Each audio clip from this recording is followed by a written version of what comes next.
Last time on Dungeons and Dragons. You started. I don't like you that.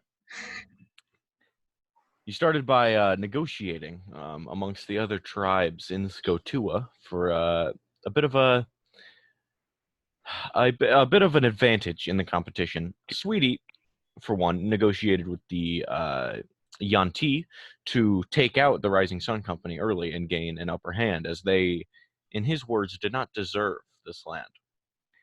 Then you decided against that, partially due to Nikolai's moral bearings to not kill people unhonorably, and partially due to the fact that most people aren't down stabbing someone in the back while they sleep. But as you continued through, you went through the slaver colony and discussed things with Big, who has taken up a sort of pseudo-leader function, but he explains that he cannot just assimilate his group into the Fire Guard because too many people have too many differing ideals, but as long as they are under the umbrella of the slaves group, they're willing to stick together.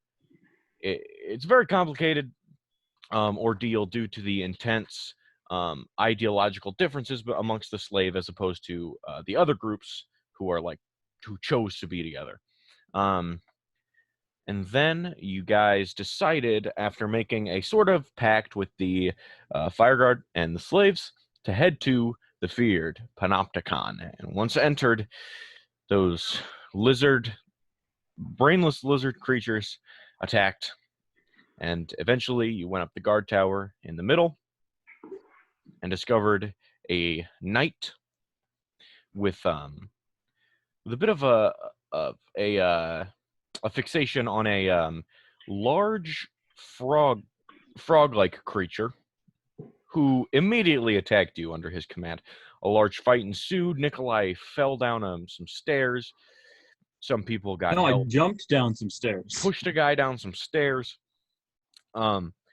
People were held magically with some weird dark magic, and the party experienced once for the first time that Vecna's presence does not only lie with Roku, and as that happened, as you killed the man being held down magically, as well, the large blue frog creature was shot down in one strike with the eye of Vecna, turning to ash in front of you. And finally, the man succumbed to his wounds and was pulled magically, just his body, not his weapons or armor or whatnot, through the ground into the depths of something. And there you lie in the dark panopticon, staring at the spoils of victory in front of you. What do you do? I want to search his stuff for a key, because that's what we came here for. There is very, very, very obviously a key lying there. It sort of has it looks to be like a piece of metal that has been bent crudely and shaped in directions to be a key, but it also has some weird magical influence. As you pick it up, it sort of seems like magnets are pulling it to any metal surface that you get close to, and you propose that this is probably fits in the weird door that you guys saw to the armory. I'll pocket it. And while I pick up this key, can I search him for other things too? Just go through his stuff, see what he's got. Sure. He's got a large long big ass magic sword. Big ass magic sword. I don't actually have a stat block. Was it a great sword or is it a long sword? It was a great sword. No, it was a long sword. He had a shield. I don't think I mentioned it. No. Shit, was it a great... Okay, it was a great sword. I've made the decision. It was a great sword, yes. And, of course, that sort of black, mysterious plate armor also lies. I will take the plate armor. Okay. How do you propose to carry such armor? In my left hand. Don't you have a backpack or something you could cram it in?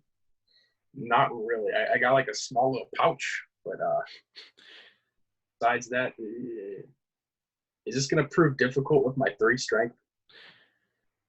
Yeah, you would imagine. Plate armor is I've got like hefty. I've got like a bag that I can carry it for you. Sweet. You want to do that? Sure, I'll cram it into. Well, oh wait, no, I don't anymore because I lost all my stuff when I got slaved. I no longer have a backpack. Damn it! Sorry, I can't. What if I could? I need Gronk to carry it for me. He's still here, right? Gronk. Right. Right. So. Am I Gronk now? Is that just what we decided? I think so. Right. So, I'll certainly carry things for you, Roku. Boop boop boop. I don't. Whatever Gerald does, he's his own character, man. And There's Gronk and then there's Gerald. And together they're just a really weird culmination. But he sort of like. He sort of just picks up the now loose armor as it kind of like collapses in on itself with no bearing to attach to, and he sort of shoves it all into this backpack, and he's like awkwardly half carrying some like chest pieces. And it seems that, fortunately enough for you, someone decided to miss tonight's session so you can treat them as a pack mule, because it doesn't look like he could do much else besides carry around plate armor. I want to go around and retrieve as many arrows as I can. Oh, damn it. I have no idea how many arrows you shot last session. I think the rule is like you can get half that. Right. Right. I don't know how many you shot. I shot 8 arrows. Okay. Of course, Jared knows. We should have known that Jared would know. Roll a survival check for me. Thank you for keeping track of your ammunition. Yeah, I keep track of it with my health, spell slots, and uses of Hunter's Mark. Ooh, that's a nice saucy 16. 16? 16. 1-6. 1-6. Thank you. Rachel, what the hell? As you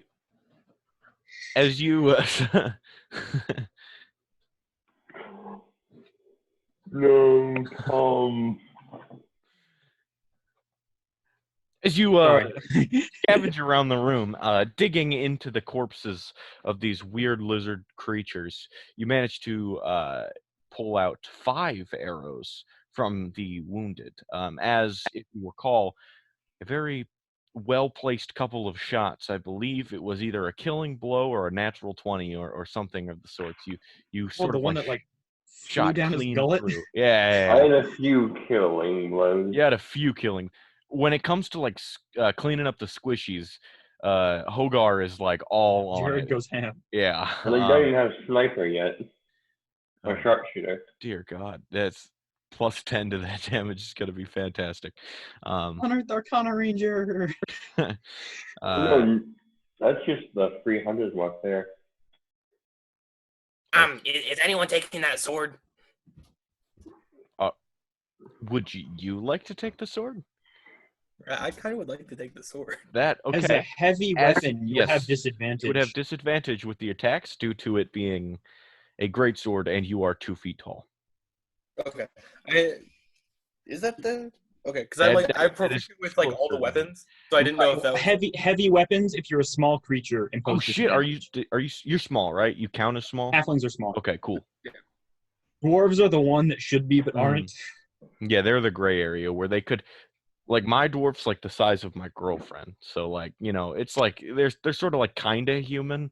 I think they made that rule specifically so dwarves could use great axes and great swords with it, because that makes sense. But anyway, yeah, as a small creature, you can't use like that, or even longbows. Sweetie, you walk up to this necrotic radiating weapon, and it's sort of like it's this super wide blade that comes to a point, and the hilt is like ridiculously large. It looks like the Buster Sword from Final Fantasy VII. You know what I'm talking about? Like the obnoxiously square. And as you pick it up, you just like, and it is, you know, quite literally bigger than you are.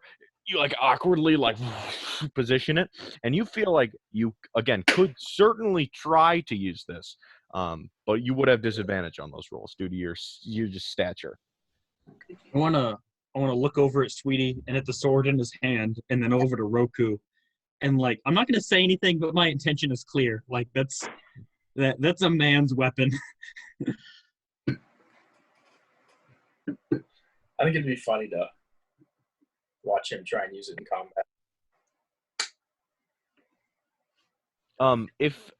If you were to cast like enlarge on yourself, you would be able to use it effectively. It's just your just genetically, this is it's just too much. Somebody needs to make like a gnome rune knight that invokes giant might and then turns normal sized. Anyway, I wanna. Is Roku gonna make the action to try and grab the sword? No. Okay.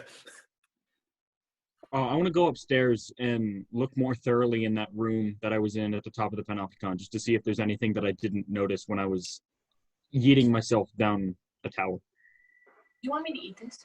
If you want to. As you walk up the stairs of the center tower, you sort of do so now for the first time without being on guard and aware of your surroundings. But as you reach the top of the tower, you increase your sensitivity just a bit to see if there's anything that you missed, and you look around and you see just that sort of table at about like average height to place things on. Looking out amongst the prison cages around you, and you see along the bottom there is these 5 what look to be creatures. You couldn't really say people, as these hunched over lizard men sort of flick their tongues out and growl, especially with people standing nearby. They seem to be immediately hostile and have no bearing on their own thoughts. But as you sort of look around, you notice that something that seems obvious now but was very easily missed in the heat of combat. On the north side, underneath the table, is a little like wooden crate, like a just for carrying objects. I want to pull it out and open it up. All right. You notice as you pull it up, the top is like shut, and as you like go to like jiggle it open, it is like nailed shut. Can I try to rip it open? You can certainly try. Roll a strength check for me. This is at risk of splinters at this point. I've got rope tied or wrapped around my hands. Okay, yeah, it's pretty effective against splinter damage. Good to know. 18, straight strength, not athletics, right? Yeah, you just 18. And you just rip out one of these nails, and at this point, you can use it as just a sort of leverage against the other ones, and you easily. And on this top layer, there seems to be like a cushion that's encasing something. So I assume you lift it up. Yeah. As you lift it up, there lies in an equal cushion. They seem to be like encasing it. They're 2-piece set. There's another like rectangular cushion that fits to the size of this container, but in the center is a small cut out area to hold a small green vial. The vial itself is sort of, it has like a bottle-like neck, but it sort of opens up at the bottom like a flask. Unlike Sweetie's just completely circular basilisk, this one has like this opens out at the bottom, and it has like this pale green liquid with a weird hue to it. I want to just pick it up and like give it a little chemistry swirl. It's stoppered, right? Yes? No? It is. Okay. As it was on its side in this crate. But it was first packaged efficiently and like closed. And it was cushioned on either side, and it was nailed into this crate. So that's something you take note of as well. But as you swish it around, it seems like a very, it's like queso. It's like thick. It is not quite a liquid, but it does move. You know what I mean? Jello or tar or something like that. Yeah. As you swish it, it sort of like moves like very slowly up the side, and then as you leave it back down, it sort of like flattens back out, but it has left residue on the glass on the inside. It's very. The stopper, is it sealed with wax or anything, or is it just wedged in there?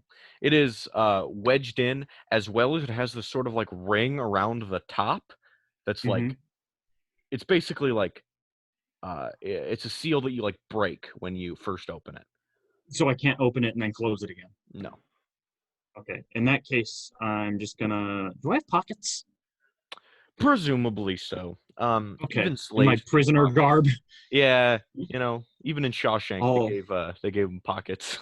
Right. I'll slip it into my pants pocket then. And then I want to just give the room one more 180, check for anything that I may have missed. All right, you into the pants pocket, and as you give the room a once-over more look, presumably no check required due to this room is not Scarcity. gigantic. It's, you just look around, and this actually, note, has a bit of light on the tables. They have candles, so it seems that the no light thing was just for the prisoners, and not the guard themselves. So there are actually candles here, but besides that, there's nothing you seem to have missed in this room. All right. In that case, I'm gonna vault over the railing and then just fall straight down. Because I won't take any damage. Everyone else is sort of like standing around, like waiting for the battle to be over, and then all of a sudden just this cloud of air sort of like puffs out at your feet as you land, reducing any damage you could have taken. And I'm gonna pull the thing out of my pocket and I found this. I don't know what it is, but I found it. Is it a drug? I don't know. That's your area of expertise, not mine. Is it poison? I recognize this as a drug. Roll an investigation check, but if you want to examine it, or a history check if you want to recall if you have seen anything like Is it. this heroin? Okay, well, I got a 6 on Okay. either of those. So You recall a substance at a cantina you once ate at, referred to as Jello, and this seems to have a very similar vibe to it. Okay, so it kind of looks like Jello. I don't think that's a drug, but Jello is now canonically in my D&D universe, so How does that make you feel, Garrick? I don't know what I just did. I probably messed up somehow. It's okay. There's no way it'll devolve to Kevin.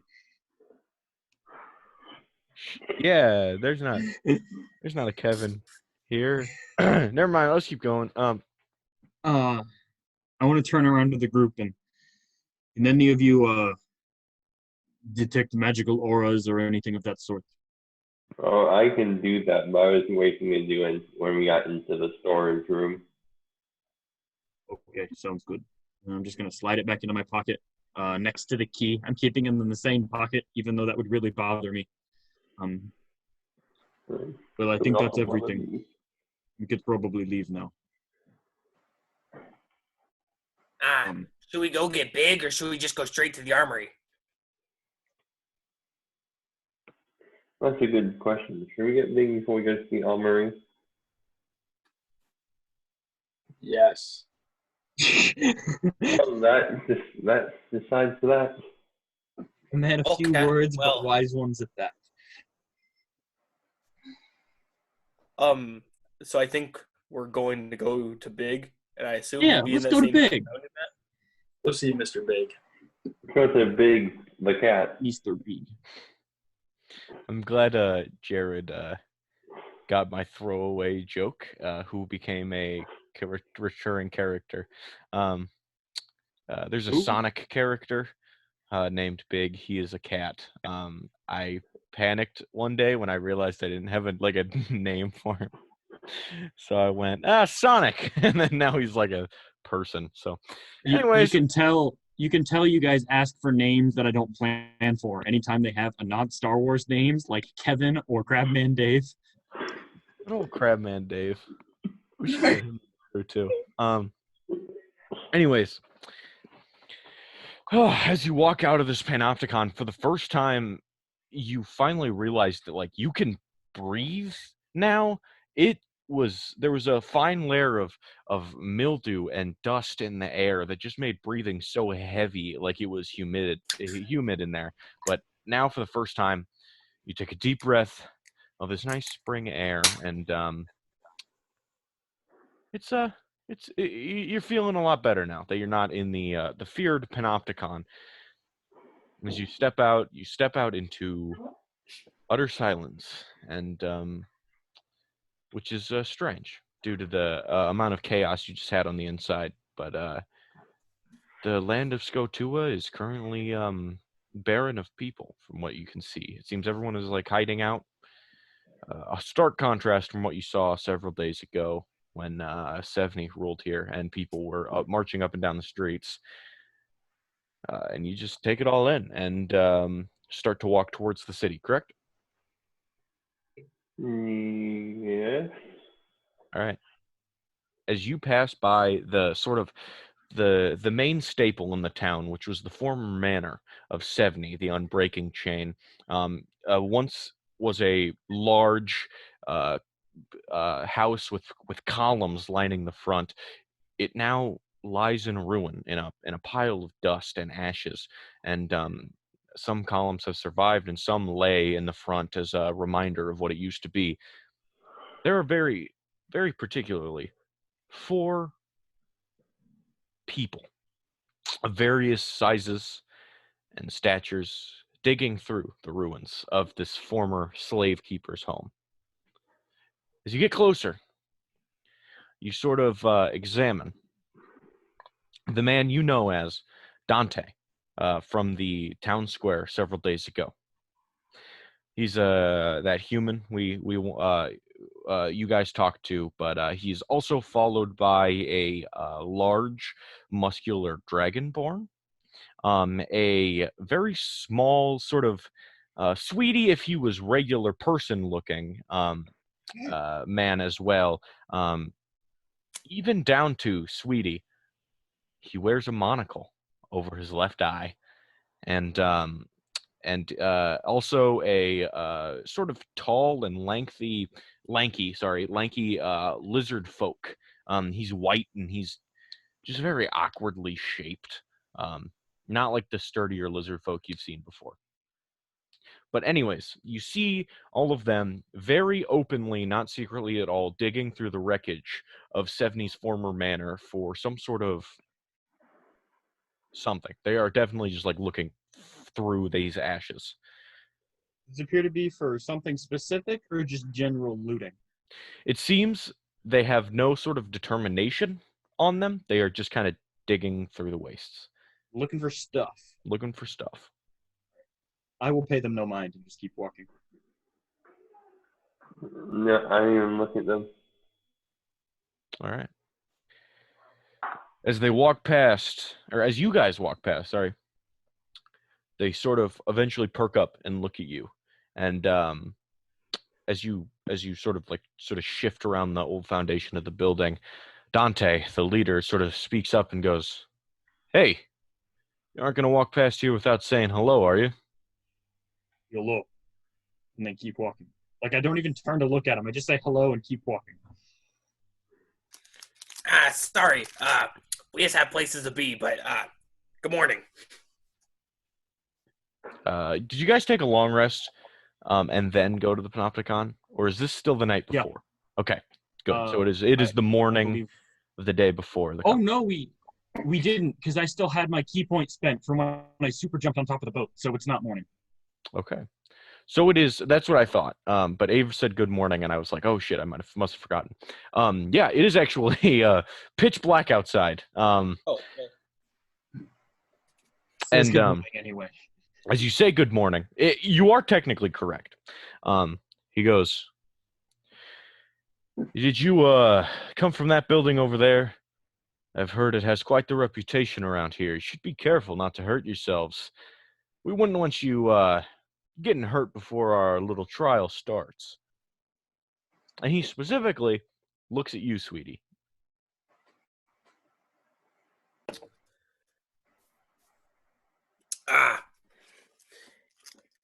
Yeah. We got business with them too. We'll catch up with you later. As you start to walk by, again, you had quite the distance to close before you actually got to the house. So at this point, you sort of like hit the back of where the house is and start to walk around to the side. And as you do, this large, red, scaled, dragonborn man stands before you. His whole face is angular and strong, as well as his horns sort of like point directly back. And everything about this man is challenging your stature, Roku. And as he steps forward, he sort of like plants himself in the way.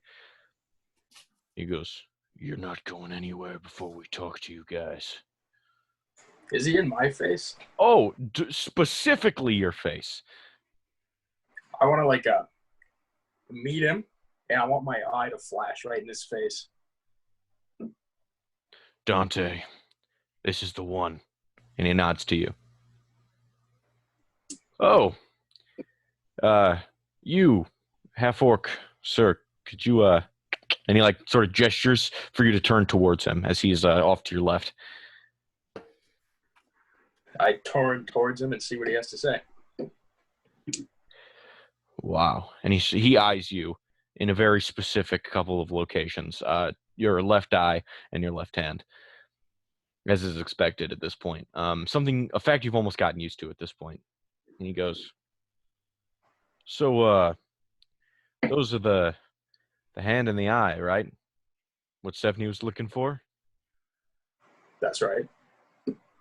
You killed him and took it, right?" That's also right. Now, my friends and I were talking, and we were just wondering, what exactly persuades a man to cut his own eyes out, and his own hand off, and replace them with zombified remains? 70 killed a dear friend of mine. That's unfortunate to hear. Useless killing. It hurts my soul. And he has a bit of like a sarcastic vibe to him. Very, very, very douchey. As he like sort of says that. Here's the thing. We heard about you guys, and we're looking for one of you named Nikolai. What is it? That's you then. Just nod. Pismo, go check him out. He nudges the lanky, sort of crocodilian man, and this sort of weird albino lizard starts to sift towards you. And when I say walking is not an apt description, as he sort of lurches and Like recoil slightly. one. Right. We've got somebody looking for you, and we were just wondering if we could take you back with us. Who would that be? Can I cast detect thoughts using my monocle, expending 2 charges to get into Dante's head to see what he's trying to figure out or do or something? You certainly can. Also, during this time, the 3 closest to us, I want to use my hunter's sense on each of them. Yes. 3 uses of that a day. What does that ability do? I'm not very familiar with Ranger. You immediately learn whether the creature has any damage immunities, resistances, or vulnerabilities, and what they are. All right.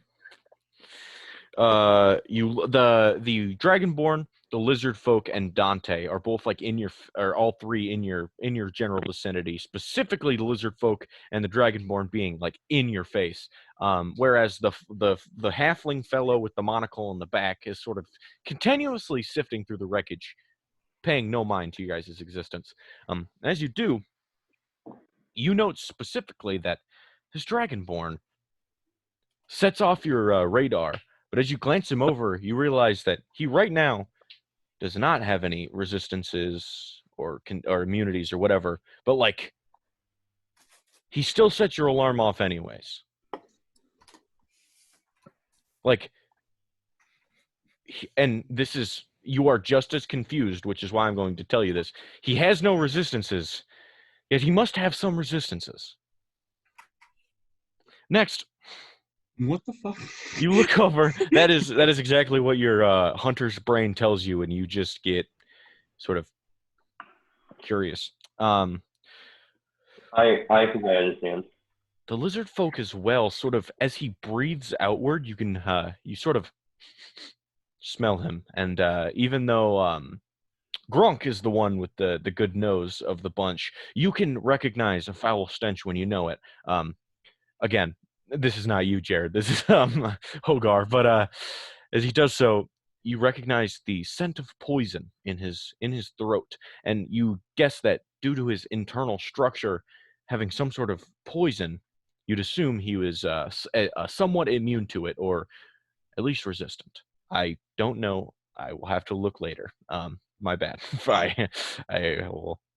And finally, this Dante. He seems to have no specific resistances or immunities of any kind. He just looks to have his heavy armor and his general arrogant air about him. All right. Right. Now, another thing happened. Sweetie, suddenly, you look up at this, you want to look at Dante, correct? Yeah. You're starting with one side of the monocle. It emanates a blue aura, and then suddenly, like a loading bar, it like circles all the way around the monocle, and finally, boom, and once it hits 100% on this circle, you just get as if you had fallen, had got shot forward into this dude's head. You just get, and suddenly, you see a very specific incident as this man is looking off the edge. You see 50, 60, God, even close to 100 feet down with absolutely no protection, and he's just standing off the edge. And you hear him go, "So, Nikolai is the one you're looking for, then?" And he turns around. You see the very familiar silhouette of the Raven Queen, a large female figure hunched over, with skeletal hands sticking out of her black robe, carrying a large scythe, as if the very personification of death. She says, "Yes, he's the one. He's the one I need. Him and a group of very particular travelers will be in Skotua." Now, as this group goes, what are they like? The Raven Queen proceeds to give him a perfect description and your full names, including any aliases, sweetie, that you go by, to Dante, going through the entire list of your group, including Roku, which catches you off guard because you remember that Roku has never met the Raven Queen, and actually, he joined the adventure in Trusk. So even if she would know that he was with you, how would she know what he looks like or what his name is? And also, how would she know that he is in Skotua with you when you met him in Trusk randomly? Very confusing. You gain a lot of questions as well as a lot of answers. And as you look around, you see that the streets of Brighton were once a notable influx of prosperity and commerce. Now there's nobody that you can see. The Raven Queen just shifts lazily along as no one stands in her way. And then, in the distance, you hear a loud "Caw!" And as you look up, a shape covers the sun with its immense size in the air.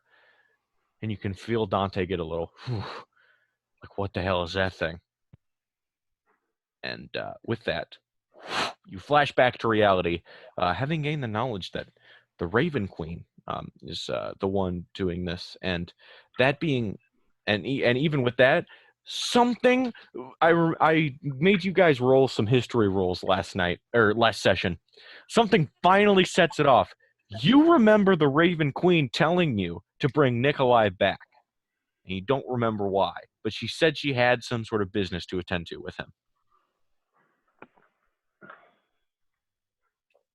Okay, noted.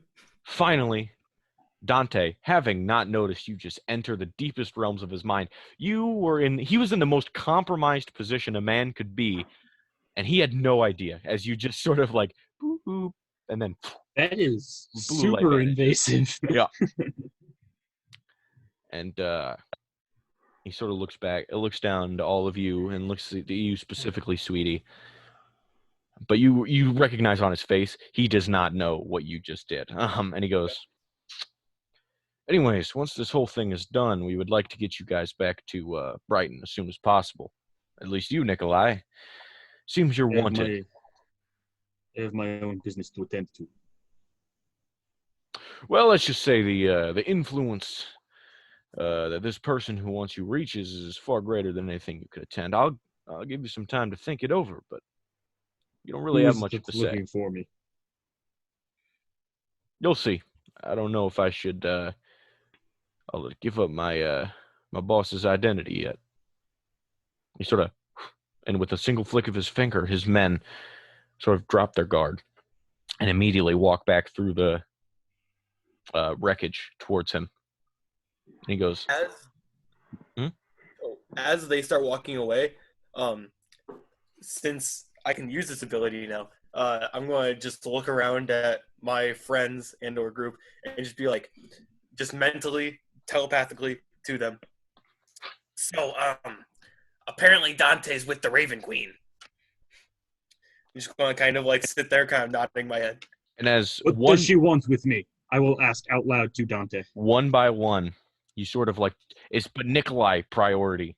You say, Dante's with the Raven Queen. He stops and he goes, well, anyway, we'll be on our way. And Nikolai yells that out. He goes, and for the first time, you see his stoic, confident demeanor diminish just a bit. The Raven Queen is a very powerful woman. What she wants, well, that's her. That's I have nothing to do with that. I just follow her orders. But Nikolai, you're a wanted man. I don't know if you're lucky, or you should be praying.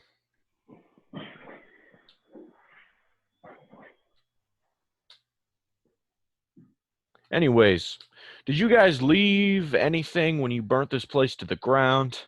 Any sort of thing, any sort of valuables? He's got to have a safe full of some here.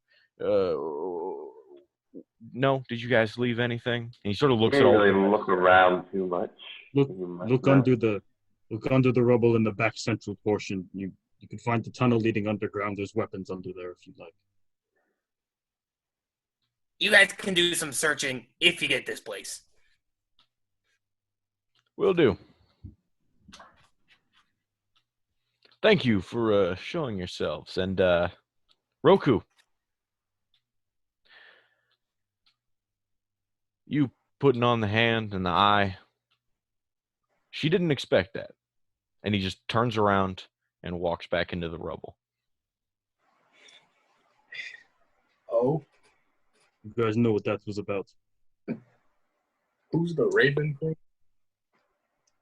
Yeah, Roku, this is the first, these guys you're with all seem to kind of have like this, at least like, not affinity, but just like this reputation, this unspoken reputation, and you're like, you would know she is a god of some sort. Your limited religious knowledge knows that she is worshipped. Vecna mentioned her, I believe. Vecna did mention her. As did your father in your vision in the chamber, I think. I don't remember that, but it could be. I wrote down all the names. I can check. I don't think we talked about specific gods. I think he lifted off a bunch of names. He didn't mention her, but Vecna definitely did. Wait, are we talking about the names Vecna said that were coming to the material plane? No. Oh. My father. so. Assumedly, if you guys are going to have conversations, are you walking back to the shore? I think we're walking back to the armory. shanty town where Or the Big is. shanty town, correct. Okay. Anyways, is there anything you would like to discuss before that? Sweetie, how did you know he was with her? I'll be right back. Let's just say I have a knack for getting in people's heads. Let's just say you explain yourself and not be cryptic, please. This is, if you can understand where I'm coming from concerning with the Raven Queen apparently after me, I need details. All I saw, I'm gonna kind of like tap my monocle, kind of like screw it a little bit. All I saw was she was asking for you, and then she listed off everyone in this group. And it's a little alarming because from what it appeared was Roku wasn't with us until halfway through this trip. So when did this interaction between those two occur? DM.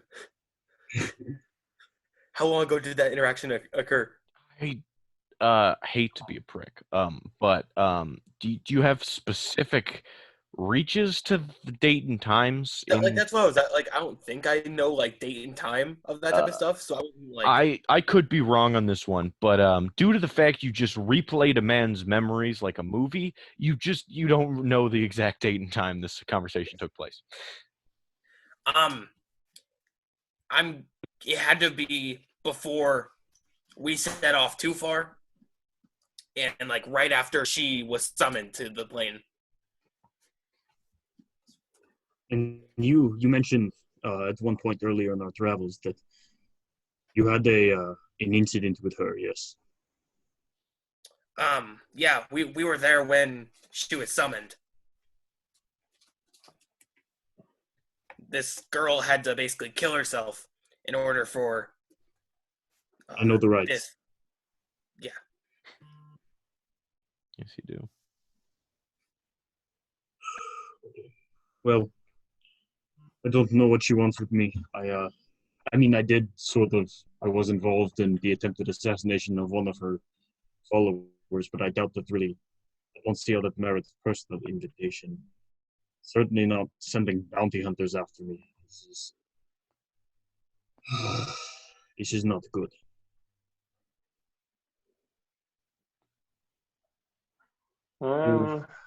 What else do you know? Do you know why she returned?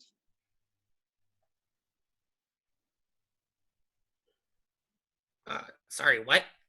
You know why she returned? Why she came back? I mean, she seems, with my limited interaction with her and her goings on before I was captured, it seemed like she wanted to make a gambit for the mortal plane because there was a cult she opposed, but it seems like her machinations extend beyond simple things like that. There's more afoot than we know. Well, what we know is that there are a bunch of gods trying to get to the mortal plane, and I'm guessing she just wanted to be one of the first people to get here. She just wanted to beat everyone else to it. Help set her ground so she could be more used to the mortal plane before everyone else starts showing up.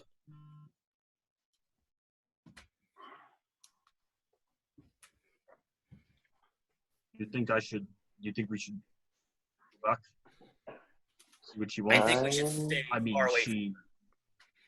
I don't know. I don't entirely trust her, but she offered me and my acquaintances help in the past. I mean, like I said, she offered to help us deal with a cult problem. She seemed self-interested. Yes, she obviously had her own motives, but she was serving a cause that I had in common with her. So I don't know that she's necessarily all bad.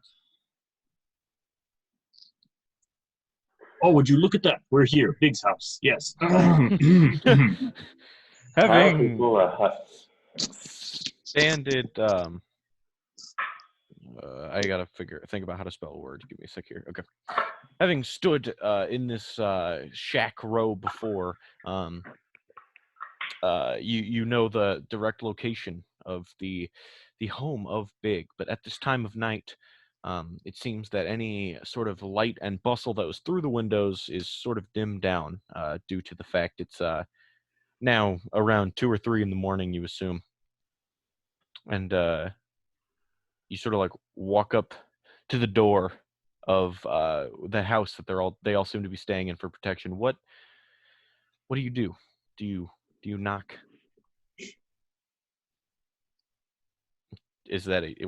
I'm assuming that was a knock. Yeah, I was not.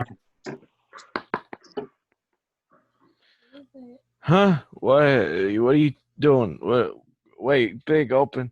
Who the hell was that? And you just hear this outcry of voices and moans and what are they doing this time of night? Suddenly the door creaks open.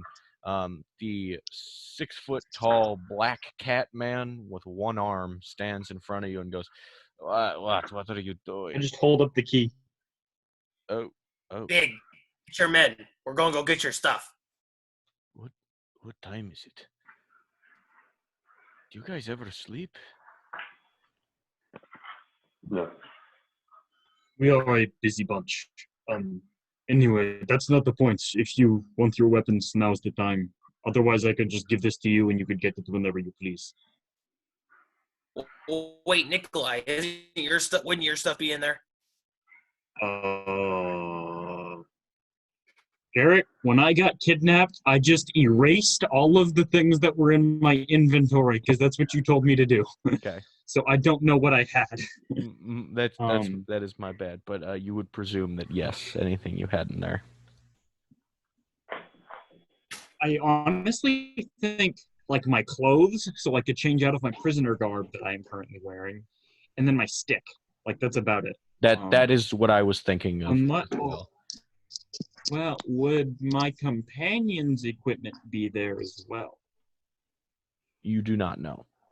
Oh wait, no, never mind. You recall leaving their bodies going to say because Idris formed a magical rope that I was going to be like, sweet, but then I remember he mentioned that it wears off after he dies. So never mind. And also, you recall as you got sent away in the slaver's cart, the bodies of your friends, sometimes burning, sometimes just lying bludgeoned on the side of the road. Horrific sight to recall.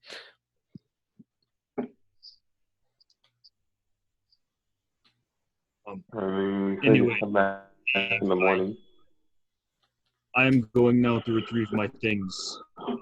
If you wish to come, then go ahead. But if not, I will return the key when I am done. Oh, no. You're very much coming. I was just saying, you went into the panopticon. Right? Yes. I don't know how you all did it. Hey! Garrett being real laggy for anybody else, or is that just me? Yes, my internet connection just kind of shut out for a second, but I think I'm coming back now. Hey, everybody! The armory is open. And to that you hear, what? The armory is open? No, the armory can't possibly be. But what is it? And then they you see this group of 10 people all seem to rise. People of note you remember are Shem, the female goblin, the large Loxodon with the 0001 on his shirt, and so people like that. You've seen these guys before, kind of scattered amongst the slave camp, but now it's like you're like, oh, I remember seeing them working in the mines, and now they're here, and they look happy with the promise of the return of their items. And as a crowd of people all stands, Big, he's also shirtless, wearing like pajama pants as well. He goes, lead the way. No time is too late to retrieve some old memories. I'll start heading back to the armory. And suddenly, you said it's basically like just a big ass bunker / warehouse, right? It is a rectangular, like, so it's very long, just like bunker. It is concrete. They do not want people to get in here. Is basically the case. Isn't it like lead lined too, or something like that? It was indeed it's basically lead-lined. a bomb shelter. You recall, as you walk towards this, the sort of general dehumanization of the prisoners, and you would assume that that is key when making complicit slaves, is removing them from their previous lives, and just removing the fact they could ever see any of their former possessions again would really make a person break mentally. And as you have once had been terribly treated and dehumanized, but yes. Do I have a number? You do actually. Sorry, I forgot to mention that. I can't believe I just now thought of that. It is in a different document somewhere. I gotta find it. I could just make up a number right now and give fine it to if you don't have it. I was just curious I if gave I you had one one. I don't need to know it right specifically, now. so I gotta go get it. Okay. I'm almost positive it's in this document. 1138. What? Is that your number? 3652.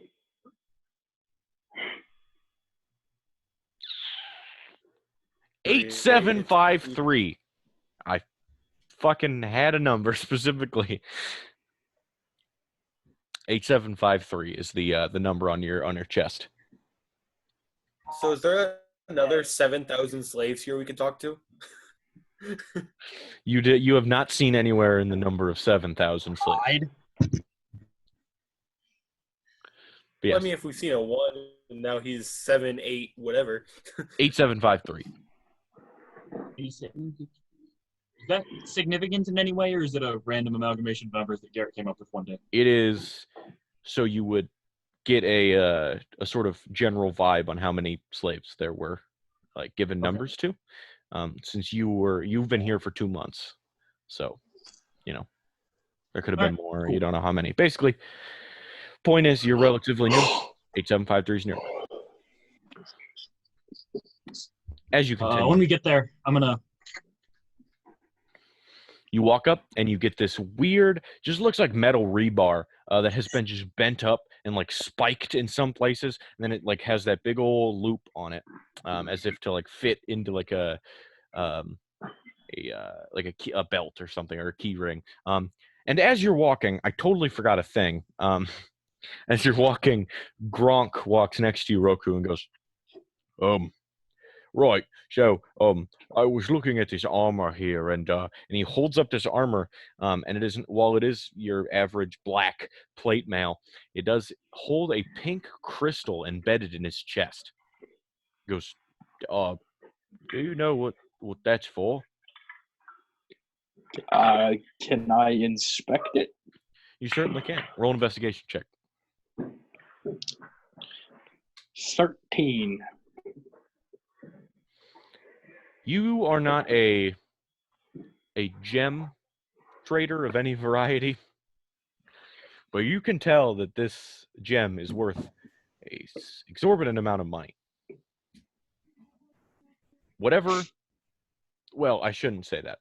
It is worth a hefty sum, because I realize you guys own like 10,000 gold pieces, so exorbitant amount of money for you guys is a lot different than for most people. This looks to be pretty hefty in the gold piece variety. Can I try and take it out? Or would that be complicated? I mean, that depends about how you go about it. Are you trying to like slowly weasel it out? Take a knife and just go. Are you gonna? I was gonna say, you're gonna like pry a butter knife and just. I'll wait till I have my equipment to do that. All right. Never mind. Grunt goes, right, and every once in a while it will glisten. Do you know what that's about either? And as he says that, the crystal sort of like emanates with this shine across it. And from that, this also must be magic of some variety. Does anybody want a magic jewel? Are you sure that jewel isn't part of the armor? No, I am not. Once Maybe I retrieve my armor, I don't know. The armor is probably special. It's probably not just the jewel. How can't you identify stuff? Not well. He's not here. Right, no idea. I do not know Gerald's character abilities. I honestly forgot if he has. I believe it's a forged domain spell. Well, also, like, it's generally not cool to do character stuff with the characters of people that aren't here. Right. Understandable. I'm not here right now. Please leave a message after the beep. And you guys all just kind of go, yep, that's a Gronk thing to say, and we're not going to Right, so my hand Honestly, it is is. bleeding. Like, that's something Gerald would say. That if is he was here. in character. Yeah, it's totally something you'd say. Anyways, And then he would go, beep. fuck, you're right. As he says this, he finally shoves this gem back into his bag, and that's the story of that for at least now. But as Sweetie brought to your attention that it could be a piece of the armor, you Gronk, nope, you Roku, due to you're a blacksmith by trade. This doesn't look to be a stylistic choice or even a practical one. It looks like someone shoved a gem into the armor. It's pink, So it's used for something. and this is a black suit of armor. It is not. It is used Where for is the gem something. located? Is it right in like the middle of the chest? Between each. It's like, Unibeam! it is the center. It is like an arc reactor, but like That would fit Forward. absolutely perfectly with my my armor design. I have my clan logo right here, and right in the middle is like a little shield piece, and then like right there, it'd be Oh, beautiful. you can inlay the gem into the shield piece. That'd Uh-huh. look cool. And then hopefully it's an Iron Man unibeam. Because you already have the hand and eye of Vecna, now you just need laser beams. Yeah, that's why I asked if anybody else wants it. I don't really need it. so. You finally get to the door of this armory that lets off this weird hum constantly, as if it is like I have a very distinct memory of like summer at night and like things. I can't think of what the fuck I'm trying to describe here, but anyways, it lets Is it a bug zapper? maybe that's what I'm thinking of. I just remember being outside as a kid at night and hearing like a maybe that's what I'm going for. Anyway, I want to plug. And you said it's attracted to metal. The key is. Yeah, and you notice as you pull the key out, and it just like literally starts like moving forward. It's not like pulling you, but it's like very much wanting to go this direction. I want to hold it close to the lock and then just let go.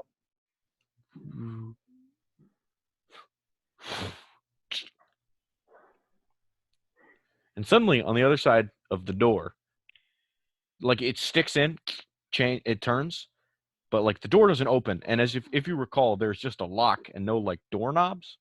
Mm-hmm. You go to push it, and it seems to be a pole door. And suddenly, on the other side of the door, you hear boop, boop, boop, boop. And suddenly the doors open outward. Inside, I like step back as the doors just sort of open towards my face. you see a man, crouched, decrepit. Looks like he's been in this room for years. As he's, Stephanie, is that you? My eyes aren't what they used to be. I haven't seen sunlight in years. and he starts like walking up to you, Nikolai. Hello, my name is Nikolai. Ah, you're not Stephanie.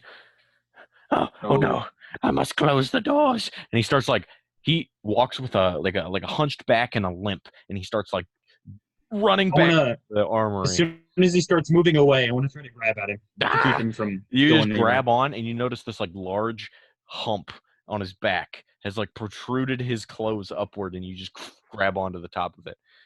I want to like pull him closer and try to put him in a sleeper hold. Stephanie, there. Yeah. As this is happening, I'm just going to talk to him. Well, Stephanie's gone. All the overseers are gone. This plantation, city, whatever you want to call it, basically gone. You're free to do whatever you want. Go. Shoo. As he's in a sleeper hold. Go, shoo! As I This doesn't seem to put his thoughts at bay as he's like being like choked out. I need you to roll a grapple check on that one. But as he's being like held, he's like, "Oh no, what have you done to him?" And he's panicking. Attempting to start a grapple is athletics only, right? Yeah. Okay, it's gonna be a 23. he rolled pretty high, but he also has a very big Hump on his back. negative modifier, and so he's just like, the key. And this crowd of around 15 people, including your own party members, just all stand there awkwardly as you shuffle with this man for 30 seconds and like, and he finally gives up and you drop him onto the ground. And as Is you he look at him, unconscious? yes. All right. You look at him and he is like, his eyes sort of like his eyes are like sort of swollen shut, and like, again, his hair is lengthy and dirty and his clothes are gross, and he looks like he hasn't been outside of this room for years, as he clearly stated. But you do see a very distinct set of scales on his forehead descending to his nose. He looks to be of Yanti descent. Does somebody want to maybe tie him up? I'm not sure how long he'll be asleep. I got you. I mean, and I tie him up. Give him to the one people. You tie him We'll up. do that on our way back. Yes. Hogar, you having hog-tied animals that are trying to eat you, you're a monster hunter. This frail man has no idea what's coming to him as you just quickly just You ain't shit. And tie him up utilizing your 47-foot rope. You actually tie his hands and feet. And yeah, simple enough. Due to the immense time period you have to do so, it take any sort of strenuous roll. But would you roll me a survival check to see how efficiently the knot is tied, just to see what he has to try to break out against? If you were to do so. We already know he's pretty weak, so 23.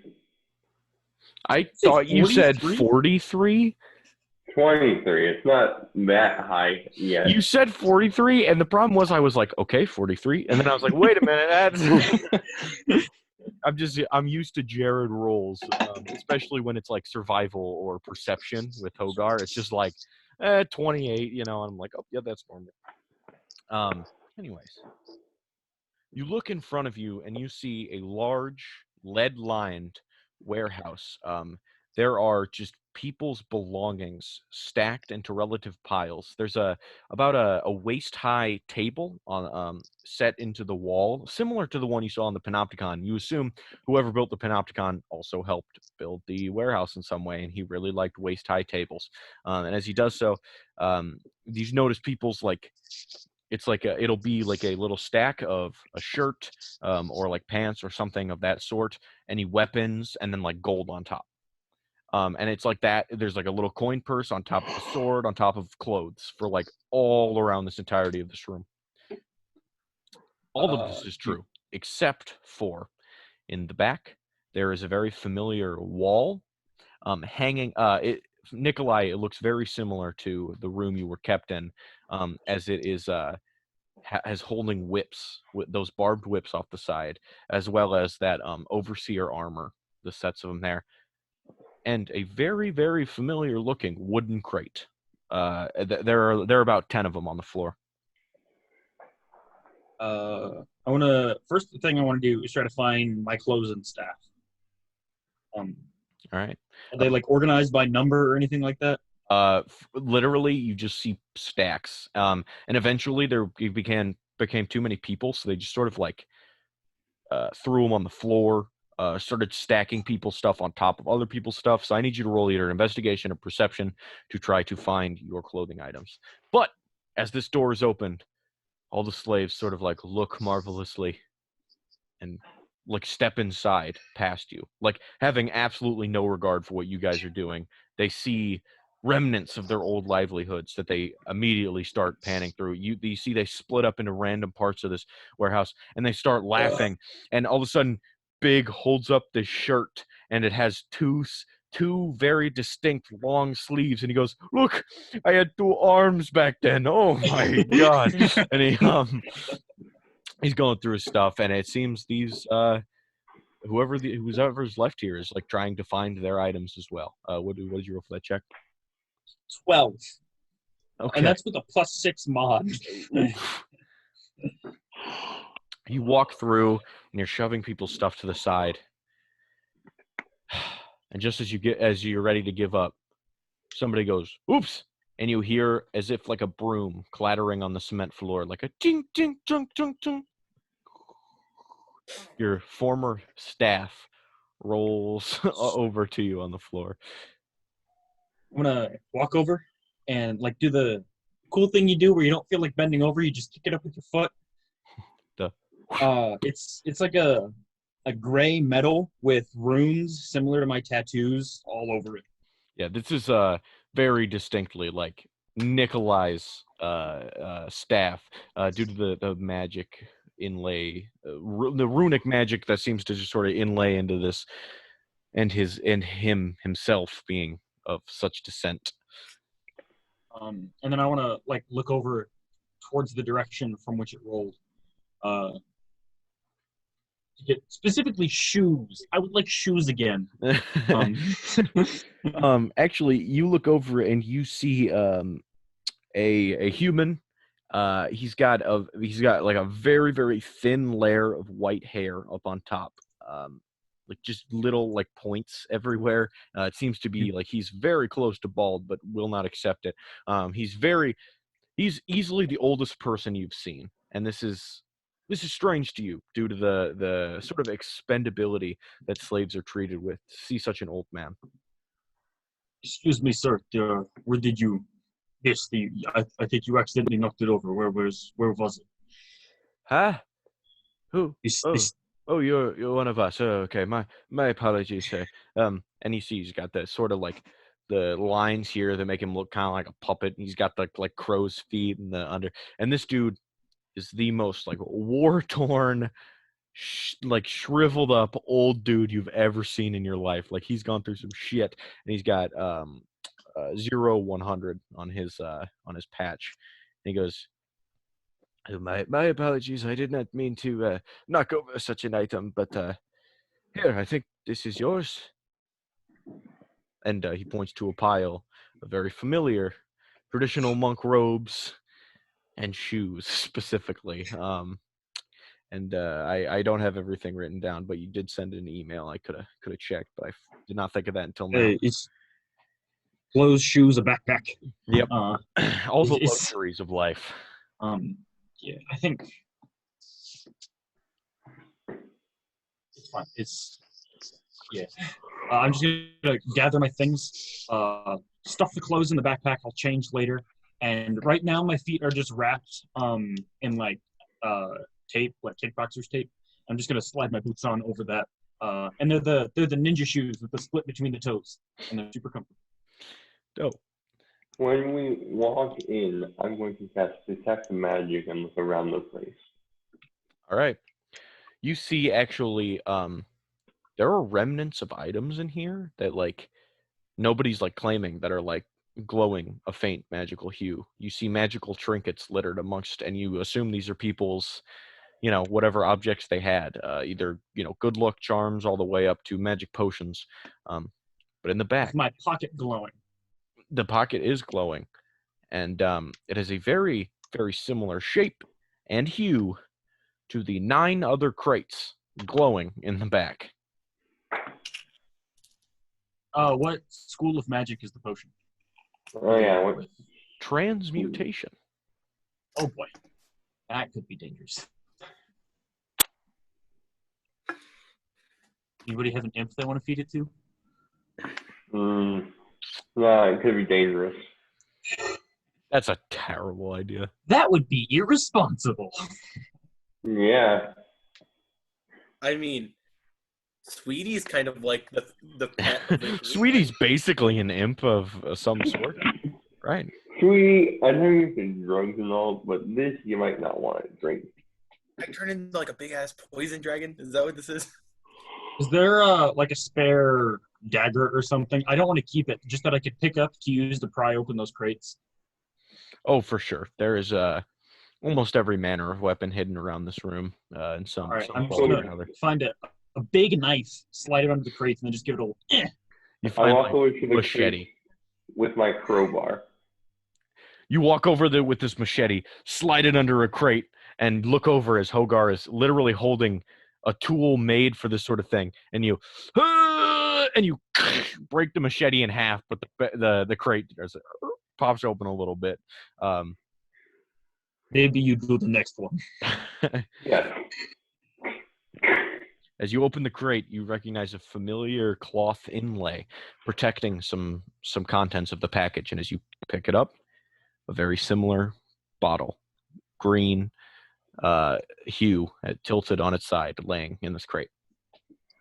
I wanna take it out and the other one that I have earlier and put them both in my backpack, but wrapped up in my clothing to a similar manner in which they were protected in the crate. Okay. Yeah, you sort of make this like makeshift sort of, when you had to like do that project to protect the egg from like breaking physics, and yeah. drop it. I never took it physics because I'm dumb, but I've seen it done. And so you sort of do that to this fragile glass potion that you put in your pocket. I'm going to take one of the potions and put it in, or two of the potions and put them in my bag.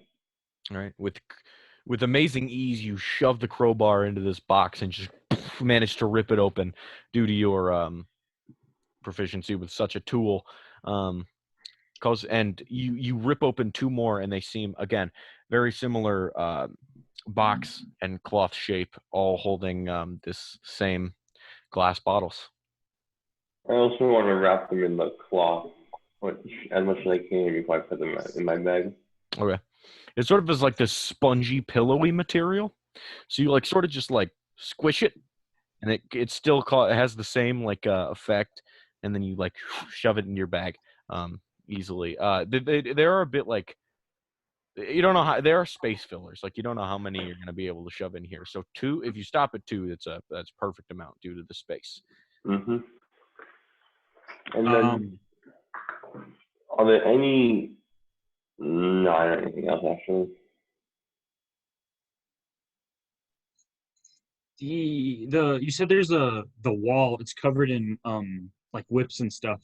Is it just those whip flail metal Barbie thingies, or are there other? It is exactly that. Well? It looks to be the guard sort of like refill station for any sort of supplies that get, and yeah, same for the hooks that these armor chest pieces hang off of as well. All the same make and model. Is it all plate? Is that what the guards used? I can't remember. Or is it half plate? Yeah, they used half plate except for the bird guy. The bird guy used half plate because but other than that, yes, it is plate, I believe. I want to take a set of just bracers and put those in my bag with my things. All right. You sort of just put these gauntlets on, kinda, and like, do you want like just like the arm part or like the just whole? This part. I don't want to cover my hand. And you sort of like put them on and like just pry this off, and it has this sort of like chain underneath, protect with these armor plates on top, and you like sort of roll it back and adjust it to your size and arm shape. So, with my detect magic up, do I see any unclaimed magical weapons? Magic weapons? You see a couple lying around that all seem to just have a very dull glow. You see none that are like as exotic as either the eye and hand of Vecna are glowing like lamps in Roku's head and hand, like literally like hurting to look at with your detect magic due to the just immense glow from it. Sweetie's monocle does the same in a fainter hue. But yeah, all these items have a glow very, very much similar to Sweetie's, including random swords and daggers, about here. Are there any bows? There are not, unfortunately. Hogar, what are you looking at? Magical items? These items belong to other people. I know. That's what I was looking. Of all the people to say that, Sweetie would not have been my first guess. A lot of them have already left. Some have probably even died before they got into this room.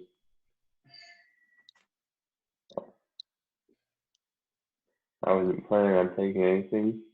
I mean, that's a good point. You know, I'm going to yell this to everyone in this room, even like to also like mainly like big in the group. Are we just going to leave this room unattended? Or are we just going to let everyone just run in here, grab their stuff, and probably murder each other? In my thinking, I figured that we would have no bearing over what the other people would do, since we are now equipped with our weapons and armor and whatnot. I think we should just leave well enough alone. Let people tend to themselves. Yes, let people come and go as they please. Okay. I just thought that, you know, seeing what kind of anarchy's outside, I figured people would come in here and just be like, ooh, stuff, and then take everything, and then people would get upset, and then start fighting each other, and there'd be a lot of bloodshed. And I mean, I don't know you're how right, much you guys want. but also, what can we do? I don't know. Unless- Set up some organization. Unless we set up a guard post here, which I do not think is necessary. I do not know what we could do. If you want to guard it, then let us know. Well, I figured if you're going to be the leader of these guys, I, again, am not taking the lead. As soon as we get our land back, I am leaving. I have said this like 4 times. I really don't want to do the whole political leader thing. It's not my jam. You certainly can do what you want. Sweetie, you are very, very clearly talking to this man, but suddenly, as if like you're spacing out, something like you just stop paying attention to him all of a sudden, and you're like, that's weird. And as you focus on him once more, your eyes sort of like go unfocused, and in your head, you hear a very familiar voice. Sweetie, there's something within your grasp. You must find it. It's here somewhere. And then all of a sudden you snap back to reality. I'm just going to kind of think. Can you be any louder? Yeah. No, you should do. You should hit her. Preferably with something. Don't say that because she'll actually hit me, Garrett. Like a 12 gauge. Hit her with a 12 gauge. Okay, Avery, as disruptive as the sound was, like making a production of getting up to go hit her is so much more so. Green. Be your woman in private like the rest of us. God. Okay, anyway. I'm just going to kind of look up and, like, to myself, just, well, what the hell is it? But I don't get any clues on to yourself, or do you just out loud? Like, he said in to my himself. head, just kind of like, Okay, I didn't know if inner you, like voice to yourself could also myself. mean like talking amongst yourself. But yes. And to that you get no response. Roku. You try to pay attention to the events unfolding around you, but as you do, you sort of get like cross-eyed and you sort of like unfocus and look off into the distance, and in your voice you hear, Roku, it seems you are amongst some item you must receive. Sweetie is trying to go for it now, and you must stop him. What is it? I'm not sure. My powers can't reach there precisely, but you must find it. Keep it from Sweetie. He does not deserve it. You very much recognize where the voice came from. But you glance over at Sweetie, who is now like frantically looking around the room. I'm going to make no move except to watch what he does. And whatever he picks up, I am going to also look for. But I'm not going to let him know I'm watching him.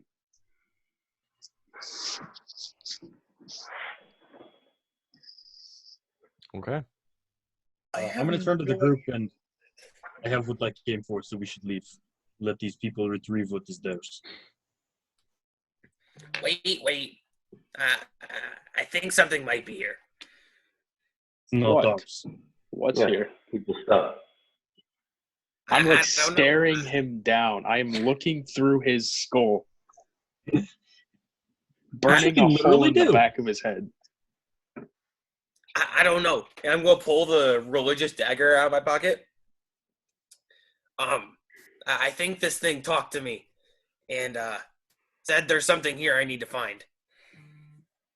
Well, that thing is... We're not taking things from these people. We should leave. Well, who says it belongs to someone? Didn't you everything, just take one of those potions? Everything belongs to somebody. These were the slavers. Well, let's say the person who owned said item is dead. What's the difference between taking that of a slaver and that of a slave? They're both dead. The slavers are subhuman. I have no qualms with disgracing their memories by tainting what was theirs. These people are not like that.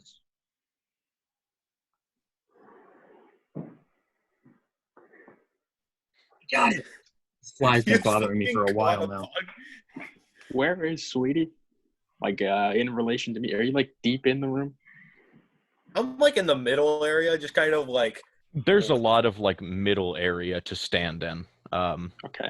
Yeah. Anyway, I didn't really go past, like, the entrance. But listen, I'm going to... Sorry, go ahead.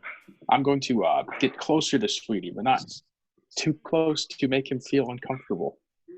If it makes you feel better, I'll leave the vial. But No, I'm not take feeling. it. What? Take it.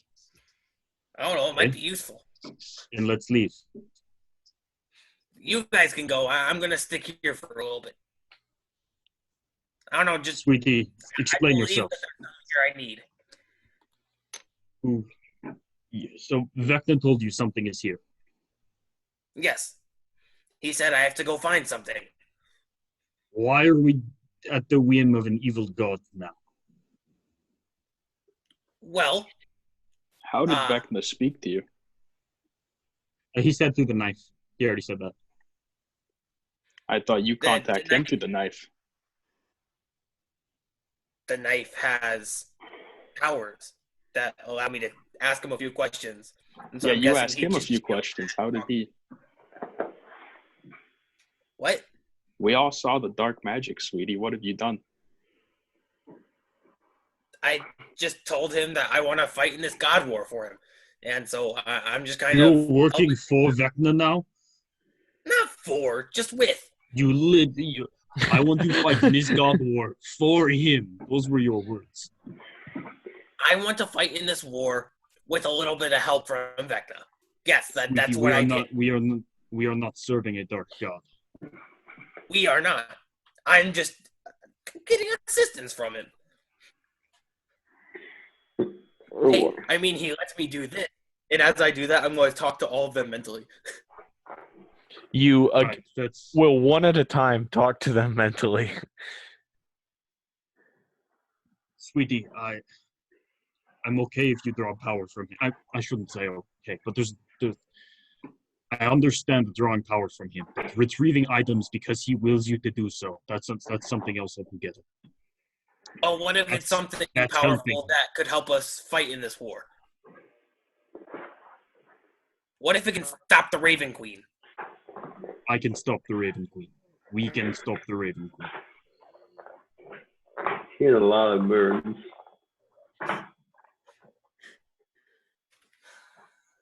You can go back to wherever you want to go. I'm just going to stay here and look for it. If it's something worthwhile, I'll bring it up to the rest of you guys. If it's nothing, I'll just leave. And if it's if it's evil, you're playing right into Vecna's hand. We know we can't trust him.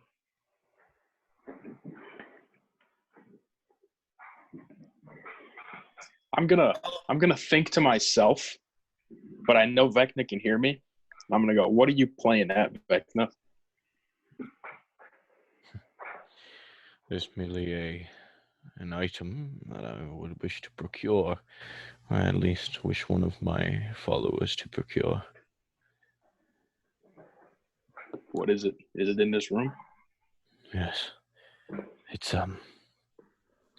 somewhere here. It's perfect for you, Roku. You must find it. All your doubts will be dismayed once you receive such an item, I assure you. On my side, you will finally be. There are no other sides. And right now, you sort of like look as if like Roku has like a migraine. He's sort of like squinting his eyes and like knocking his head back a little more. And Would I kind of recognize that, like, oh, probably spoken to, because this just happened to me, kind of. Roll perception check to see how much you're paying attention to Roku. Perception. That's a 15. Roku just kind of got a little weird for a second. Like it's kind of suspicious, this whole thing. And those are the rest of you who aren't talking to magical gods. It's the room's vibe is real weird right now. As both Sweetie and Roku are off like kind of just acting off all weird, but yeah, you have no direct placement. What is it, Roku? He's in my head. Ooh. He wants you to find his item as well. This item's powerful.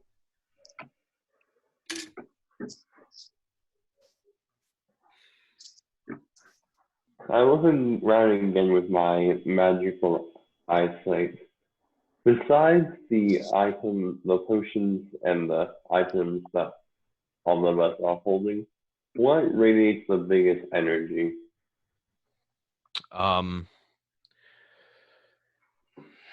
There's cloaks that have a faint hue to them.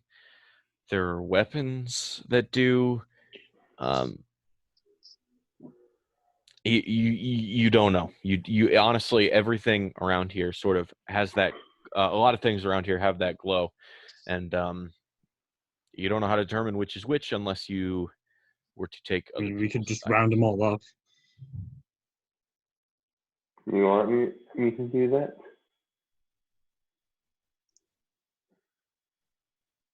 Is there any, out loud to the group, is there any way we can find any magical artifacts in here or anything? I am literally staring at all of them. Can I see anything with true sight? No, nothing is different with true sight. Do you guys want me to gather up all the magic items in here? Wait. Big sort of stops.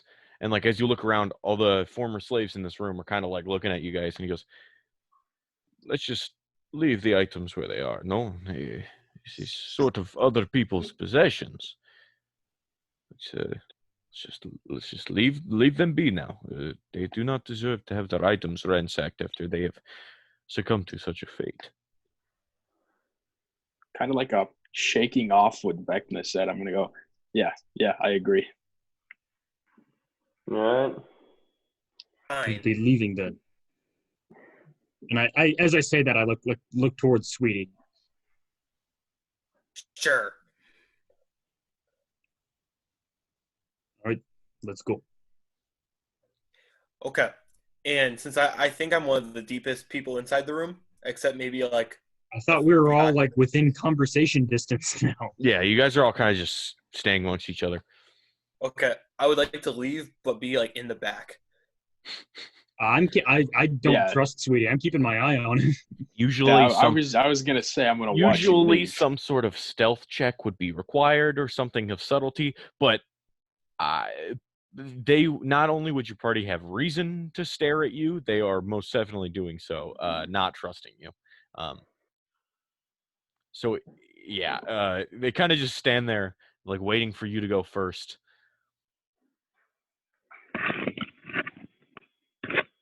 Okay, guys, but what if this is like a really powerful thing? What if this could like turn the whole tide of the war and like we could win? We could get the Raven Queen. We can just win. And what if Vecna wants to use it for nefarious means? Which it's Vecna. What does he do that isn't nefarious? So far, the only thing I've seen him do is just kind of tell a couple secrets. Or, I don't know, he hasn't done anything terrible to us, so. Hey, he brought back Ferris, so I think this guy's pretty good right now. I brought back Ferris. Through his.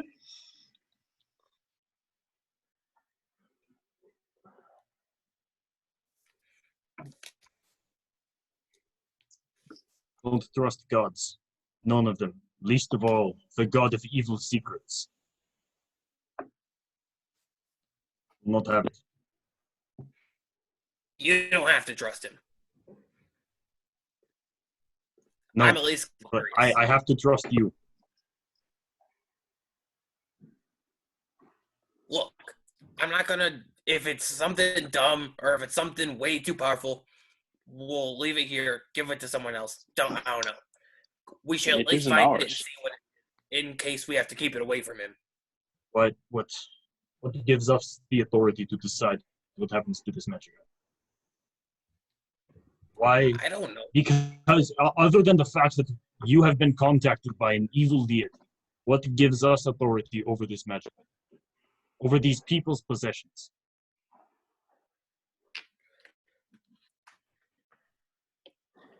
You know, nothing.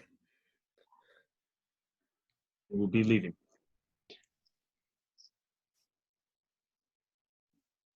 Okay.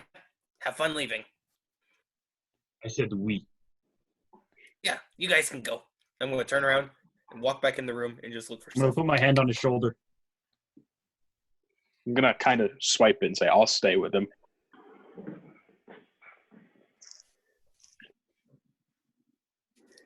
Don't let him do anything rash. I've got it covered. Even in the state that you are. Look how small he is. Fair point. As I'm walking away, I'm just going to flip him off. Do you want me to kill you? I'll kill you. No, I'm flipping off Roku for saying, look how small he is. All right. It seems at this point all the former slaves have filed out.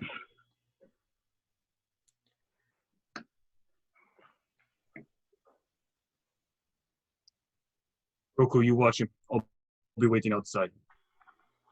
Right. Hey, Hogar.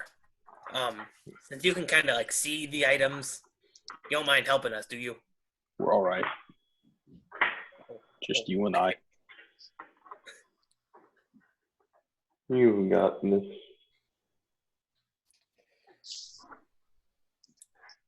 So, where to start? I'm just going to kind of start looking around at all the different piles of clothes, random trinkets, and yeah. I myself am not going to look. I'm going to watch him look.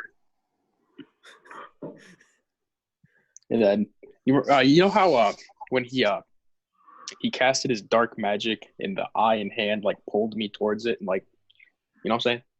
I'm gonna see if that'll happen if I approach anything. Metal detector hand. So if You Vecna walk wants along the tables going boop, boop, boop, boop, boop, boop, boop, boop, boop, boop, and picking up items. No, as you do,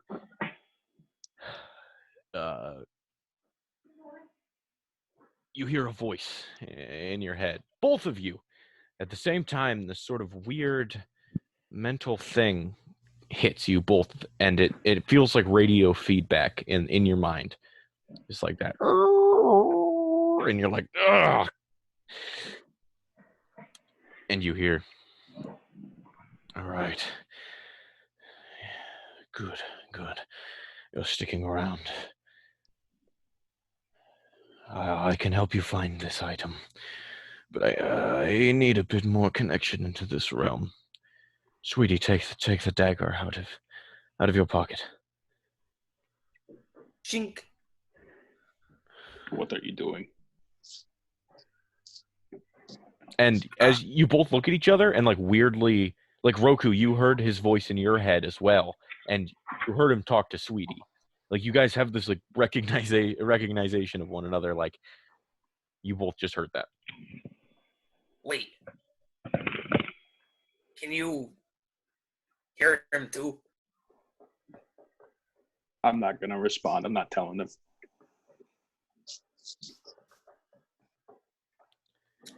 Well,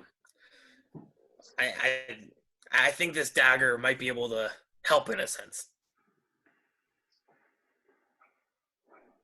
You hold the dagger out, and it's royal metal inlays and very crooked, flawed design. Sort of just like freak you out as you look at it for a bit, and he goes, "Good. Now, to gaze into your plane, I need vitality. A bit of a sacrifice. A drop of blood each, nothing too unsustainable." Each. Yes. I will kind of like look over at Roku.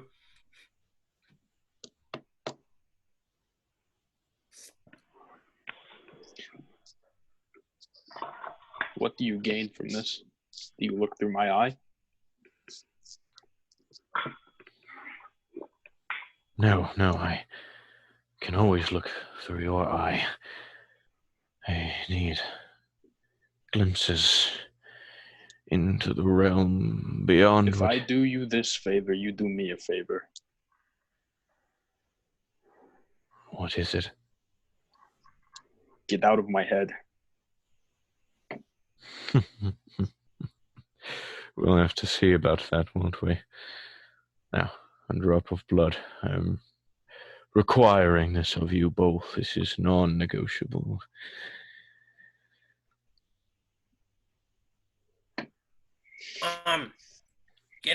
A couple days ago, when I kind of penetrated my face with this dagger, do you think that counts for the blood? No. Something fresh. Every god to enter the plane in one way or another needs a bit of a sacrifice. I'm only asking for blood.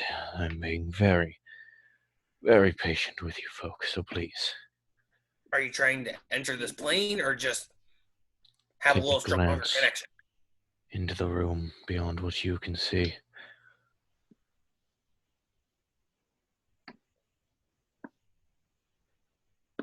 Look, when I signed that contract of yours, I'm not asking. I'm telling. Now, both of you do not want to anger me any further. I'm gonna nod at Sweetie to give her a shot. What the fuck? He's cutting himself first. I'm more concerned about why Nathaniel has fucking goggles. Yeah, Nathaniel, what's up with that? He's muted. You're muted. Yep. I found them in my bathroom and forgot they were there, so I put them on my face. I appreciate that. That's wonderful. It's getting dark and dreary, and we needed that. It's a little too cynical around here. Always here to raise the tone until we play straw, and then it's my job to darken it. Right. Oh, okay. I'm going to do. You guys will hate me for this, but the classic, supernatural thing where they like grip the blade and just kind of drag it across their hand. Is that supernatural specific? I thought that was anytime anybody that's cut like the their hand first thing that in came a to movie mind. ever. Like I've seen it happen in that show a shit ton of times. So You start dragging this rough-hewn blade through your hand, and it does not cut as much as drag and tear. And it's a horribly painful thing. You deal, I don't know, make it, do the damage on yourself, sort of deal. 2d4. 2d4. Wait, do I have to add strength as well? Yes, or dexterity, whatever one is higher. Wait, do I get negative strength since my strength sucks? Or negative damage? Anytime you hit on any attack ever, game rules say minimum damage is 1. Yeah, you at least If they're not have immune. one. Yeah. But I still have to roll 2d4, and then I get the -3 damage. Yes, if you that is technically true. Suck it, bitch. Well, if his dex is higher, will he use his dex? Since it's I a actually you finesse can weapon? choose. I Okay. think. I guess Is it a now's finesse not the thing? time to get a stickler on the weapon rules, so I don't really mind. Sweetie, I'm gonna kind of flip you- it in my hand. As it tears, your blood just drops onto the floor, and it is like immediately. I don't know, like even a wound out the finger will just constantly just like blood will just come out. So your hand is just dripping, and you like try to like sort of cup it, and it just it overflows of blood, and it's like dripping everywhere. And it at this point, it is no secret that you've been in this room due to your immense bleeding all over the floor as you flip it and hand it to Roku. Does the dagger change in any way? No, it does have the blood coating one edge though. That's not sanitary. Y'all are gonna get AIDS. Sharing needles. We found this thing in a tomb, and now we're just practicing. Again, I'm gonna reach out in my mind to Vecna, and if I do this and the items what you're looking for, you will get out of my mind.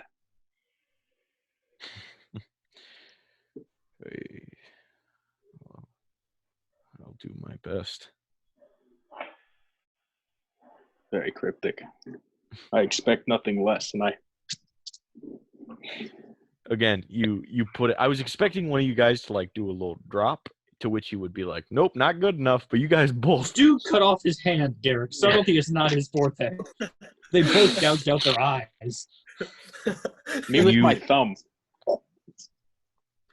You carve your hand again, tearing. It's like sticking a fish hook under and just dragging it across. It is not a smooth weapon. In any, Avery just recoiled in terror when I said that. I hate fish hooks. And as you do, again, you begin dripping out of your regular hand. While I do so, I'm gonna really creepily stare at Sweetie. You both look at each other. It's gripping hands and blood dripping onto the floor. The knife masochistic eye contact clatters, and you hear in your heads, it says, "More bleed onto it. It is a conduit in which I survive. Bleed." Calm down, Vecna. The safe word is Florpus. Spumoni. The safe word is Spumoni. I'm gonna kind of hold out my cupped hand and just kind of pour it on the dagger. This is just a horrible mess. Like, none of you guys are going to suffer long-term damage from this, but it is just, there's blood everywhere. And wounds also hurt a lot. Yeah, not. There's so many nerves in your hands. Yeah. This is. Oh, this would have been a perfect session for Gerald. He already sliced his hand open. Oh my god! Meta commentary right there. All right. As you bleed over this ritualistic dagger, you hear, good. All right. Stop. And as he says this, the world around you seems to cease.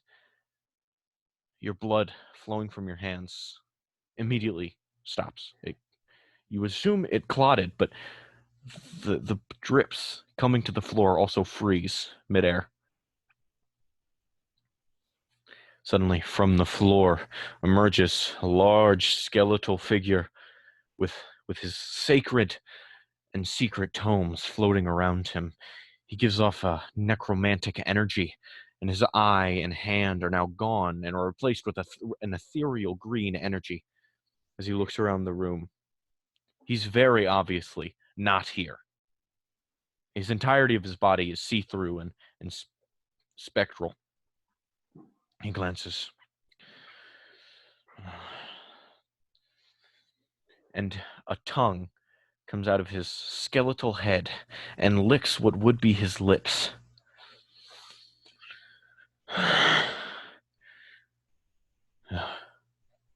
There.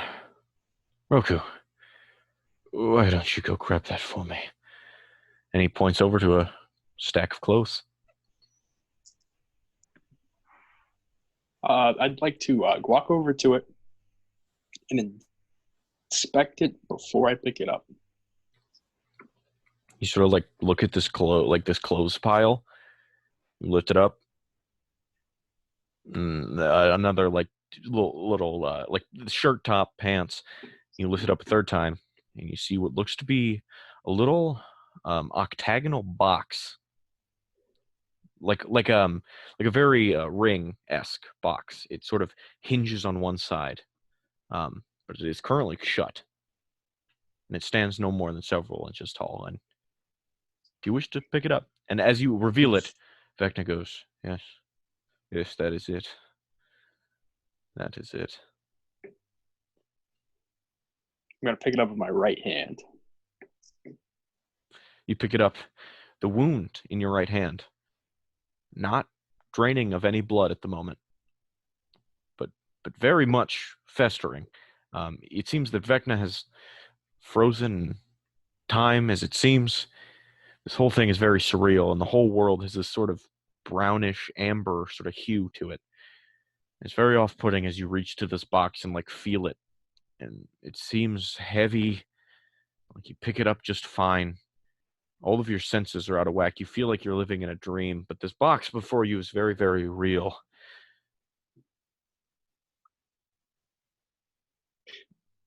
Is there a latch? Something like that? Yes. This is Open a small leather box, and there's like a little latch. You just open it up. At the bottom, it is an empty sort of dish. It is quite literally just the packaging of like this like the box itself. It's just like a little container, and then at the top lies a compass. Is this what you're looking for? Yes. Yes, gaze at it. It's more than you think, Roku. And as you look, it does have the north, south, east, and west, but it does not have a needle pointing in any direction. It's broken. No. No. Merely your mortal forms are. The vitality of a creature trained into it will find you the location of their influence religiously. You'll have to test it out. And suddenly, Vecna, his form sort of starts receding into the floor, and before any questions could be asked, the world starts once more. And you hear a as you look outside. Nikolai and Hogar, you see as that hunchback man is woken up. Where am I? I want to walk over to him. And how is he laying? Like is he on his side? I assume, or... he's like rolling around frantically. I want to put my now booted foot on his shoulder to stop him from rolling around. You just plant him in place. Jared, how did you tie him up? You said you hog-tied him, so his hands and feet are tied together? Yes. All right. What's your name? My name. Why, it is. My iPad is loading slow. It is Setlith. Setlith, you serve 70. What? You serve 70. Yes. Where is he? He's the only one allowed to open the armory. What is? My friends killed him. No. If you don't comply with my requests, we'll kill you as well. No. You couldn't have. And he just starts making screeches is an accurate term as he sort of like looks around frantically. I want to, like, with my foot, like, roll him over so that his hands are now on the like onto his side, so his hands are on the ground, I want to plant my heel on his wrists and apply pressure. He just, you evil bastards. Shut up. And you can hear all of that from the inside, sweetie Roku, as you see you are both currently bleeding out of your hands whilst holding this small leather box. What sort of things were kept in there? Sort of magic.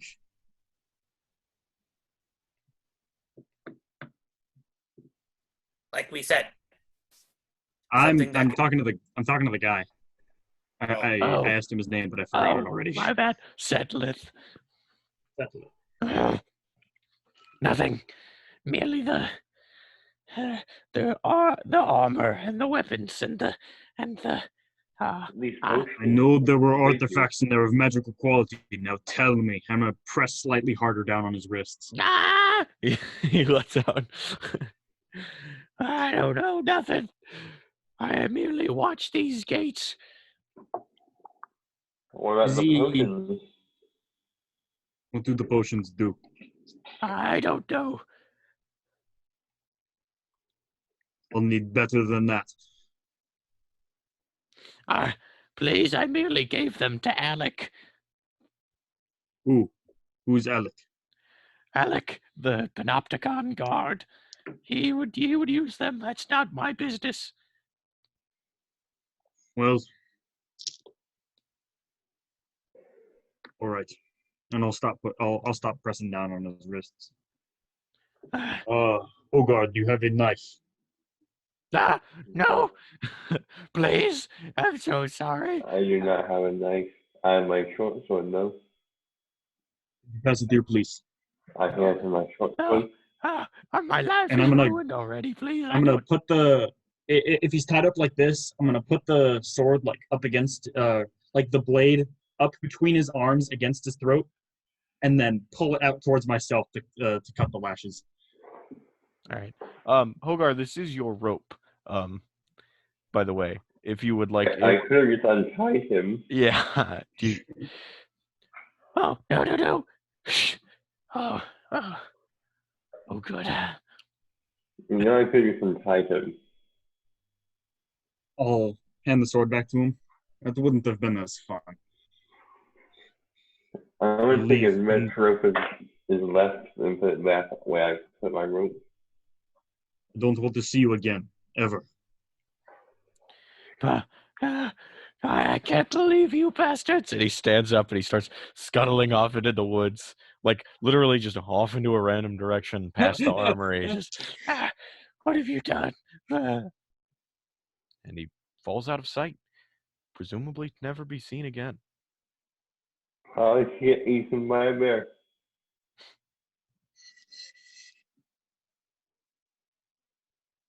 Oh well. Right, now what's taking those two so long? I don't know. Yes, the two of you on the inside now stand staring at your wounds and the blood pooled on the floor.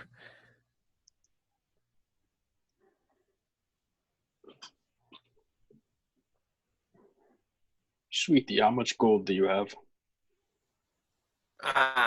Back on the ship, I got that. How 6 much on grand. you?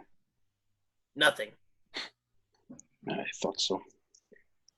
I have a pouch of 250 on me. And I'm going to take it and put it underneath where I took the compass thing from. Oh, you take a small reimbursement, put it under these 2 stacks of clothes. It seems the blood that you're leaving behind has been following you, depending on where you walk around the room. Like you'll drip, but there's not a drop of blood on these clothes or on the floor near it, showing that whatever you did was not in this sort of dimension. But you go, reimburse whoever this may have been. Are we still bleeding out of our hands? Yes. And you said this little compass thing, if filled with blood, it would like show wherever the deity they worship is. Did I get that right? That is, yes. Vecna spoke very cryptically, but just then that's how it works. Hey, Roku, can I see that thing for a second? I'm gonna open it and pour my own blood into it. Okay, Just, can I see how that pop? As you do so, the bottom half of the container fills. And suddenly, it starts to drain magically. Just your blood disappears and reappears as a red needle made out of your blood points its way on the compass. And it I don't know which direction you're standing, but let's say you face north. And as you do, the needle points northwest.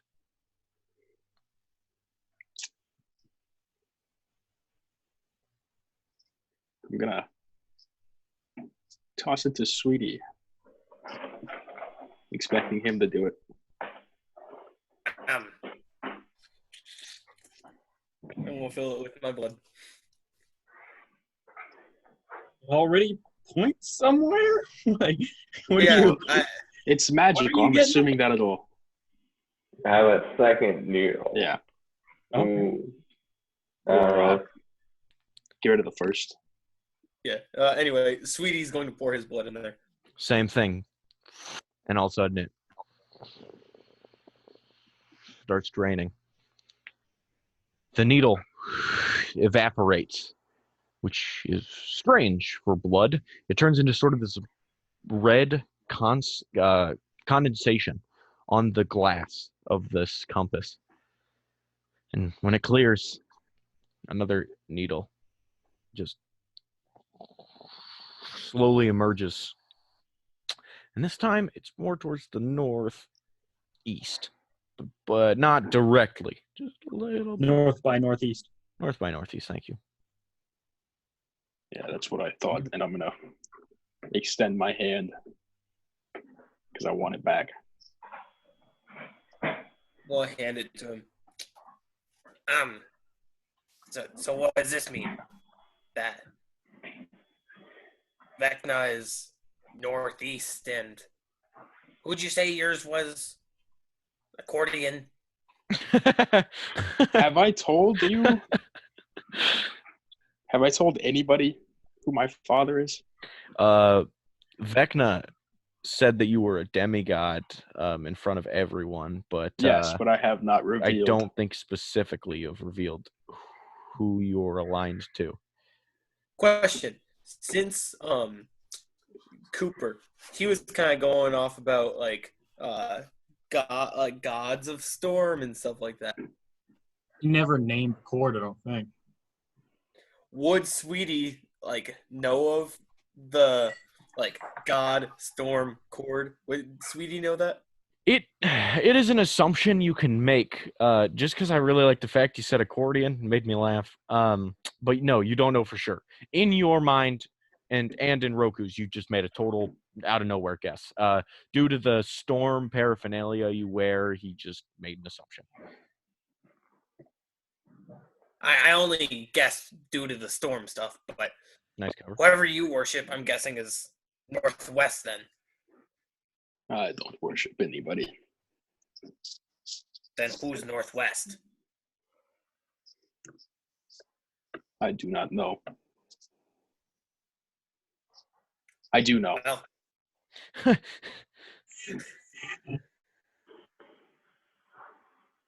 I mean, according to that, you must worship someone. Apparently so.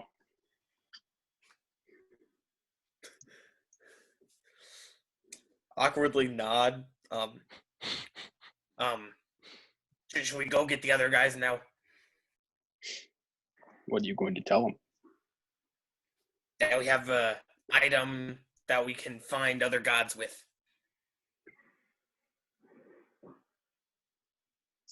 Okay, sounds like you have it covered. And I'm going to stroll out of the armory. All right. Oh, I also At picked this up point, my. dude is just getting up to, or sorry, J- wrote his name down. Setlith. No, Setlith. Setlith. My handwriting is awful. Is just now getting up to run away into the woods. I think I might know these potions too. What?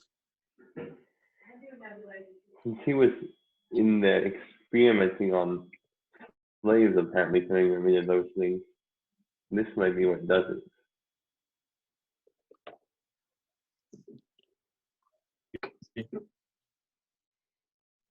Especially since it's transmutation. Turn things into other things. We can find out for sure later. I'm gonna shout into the bunker warehouse thing. What's taking you too so long? As soon as he says that, I kind of want to just emerge from the shadow and just be right there in front of him. both How? both Roku and Sweetie both come out bleeding, and they're like they've been through some stuff. You guys have just felt nauseous since you left that weird vision with Vecna. And your hands bleeding. It's not great. What did you find? We found this artifact that allows us to find other gods. Did I So see it? I want to grab it from Roku and like flick it open Compass. with no needle. No needle. It doesn't work. not knowing that, the needle over there is pointing northeast, and that's where Vecna would be. There's no. I like hold it up and show him there's no needle. No, Sweetie, there's very clearly a needle. It's pointing north by northeast. Made from your own blood. It's right there. Do you not see the needle? It's pointing that way, and I point northeast. At this point, I don't know what's more broken, the compass or you. Whatever. If there's a follower of some god that pours their blood into this compass, that little mason there, they'll point where their deity is. What if they follow no god? Well, then it shouldn't point anywhere, should it? Yeah, Roku. Kind of like He unfortunately defeated himself with his own logic there. Well, they say this I glance at Gronk, then at the stars. I wonder how that would work. So you should point to whatever god I follow. just Do you put follow a little blood god? in there.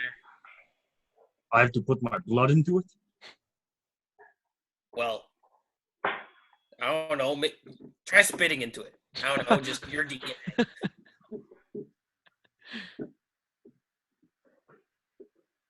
Ogar, could you cut my hand, please? Okay. I think I'm a short sword. And I'm gonna unwrap the rope from my hand and hold it out. Alright, so you're gonna feel a sudden flash. Okay. The most accurate doctor ever. In a very anime-esque. Like he just pulls out the sword in one dramatic flourish, and the blood like cascades against the moon's color from 7 piercing damage, or slashing, I guess. I guess it would be slashing, due to the slashing motion. All right, and I'm gonna. Ouch.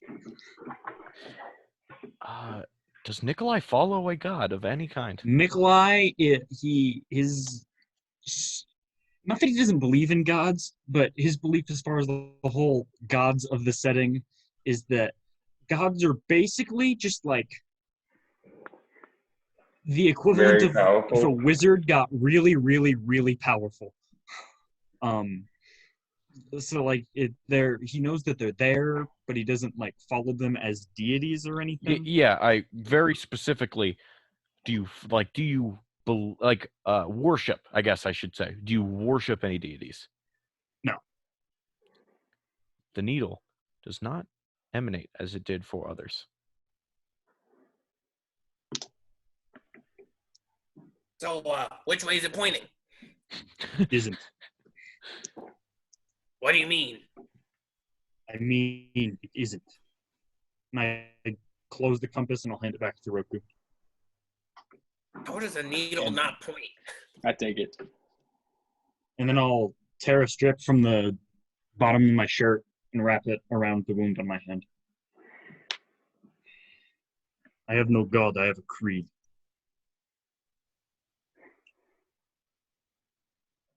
The idea that some powerful being controls my destiny is not one that I sit well with. I am my own man.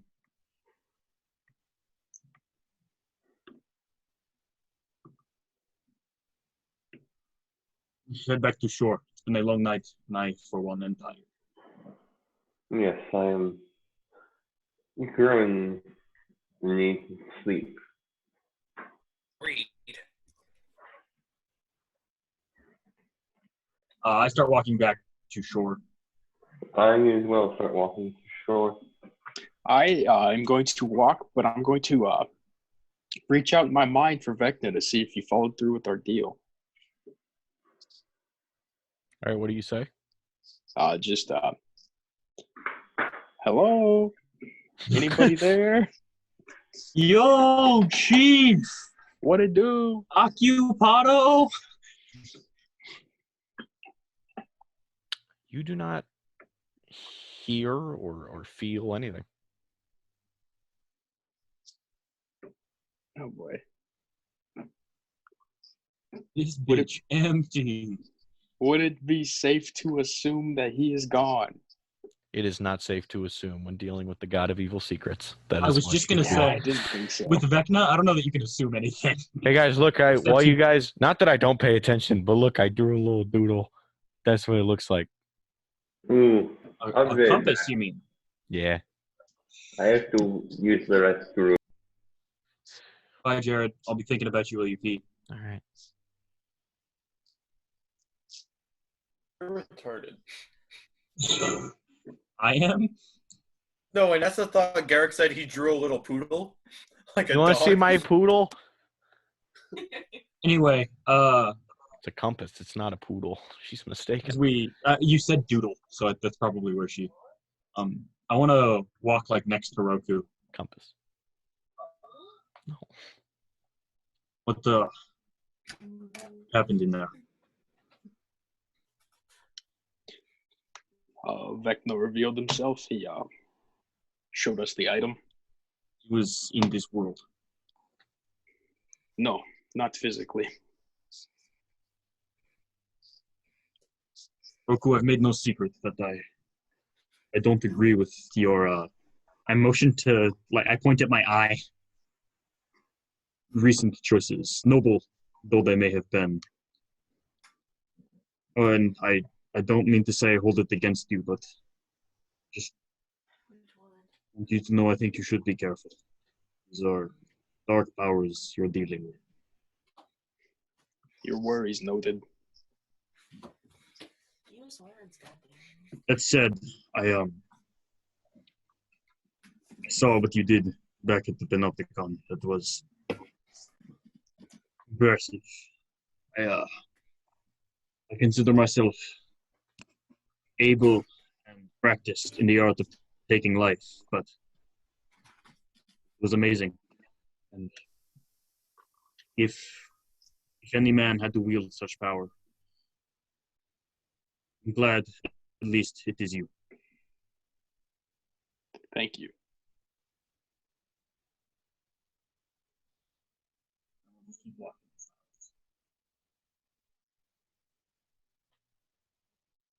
All right.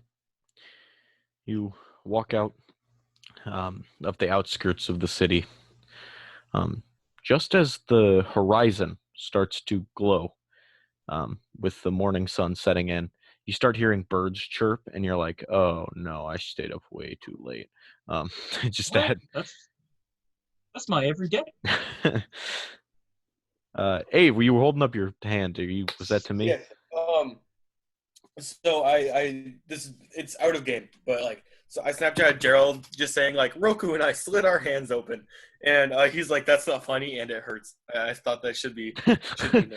just It's so you funny guys though, know. because like you actually did. It's not like you're just giving him shit. Yeah. That's great. Gerald, for when you watch this later, we are making fun of you, but he wasn't just now. And it did hurt, but also it's fictional, so there's take a long rest, Gerald. It'll heal. Unlike your pain, which was real and I enjoyed. No, we're saying this for when Gerald watches the episode later.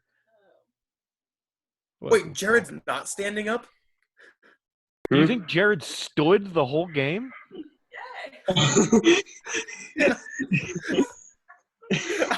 I thought We Jared play, was 4.5 hour games of D&D. You really think he's gonna stand there the whole time?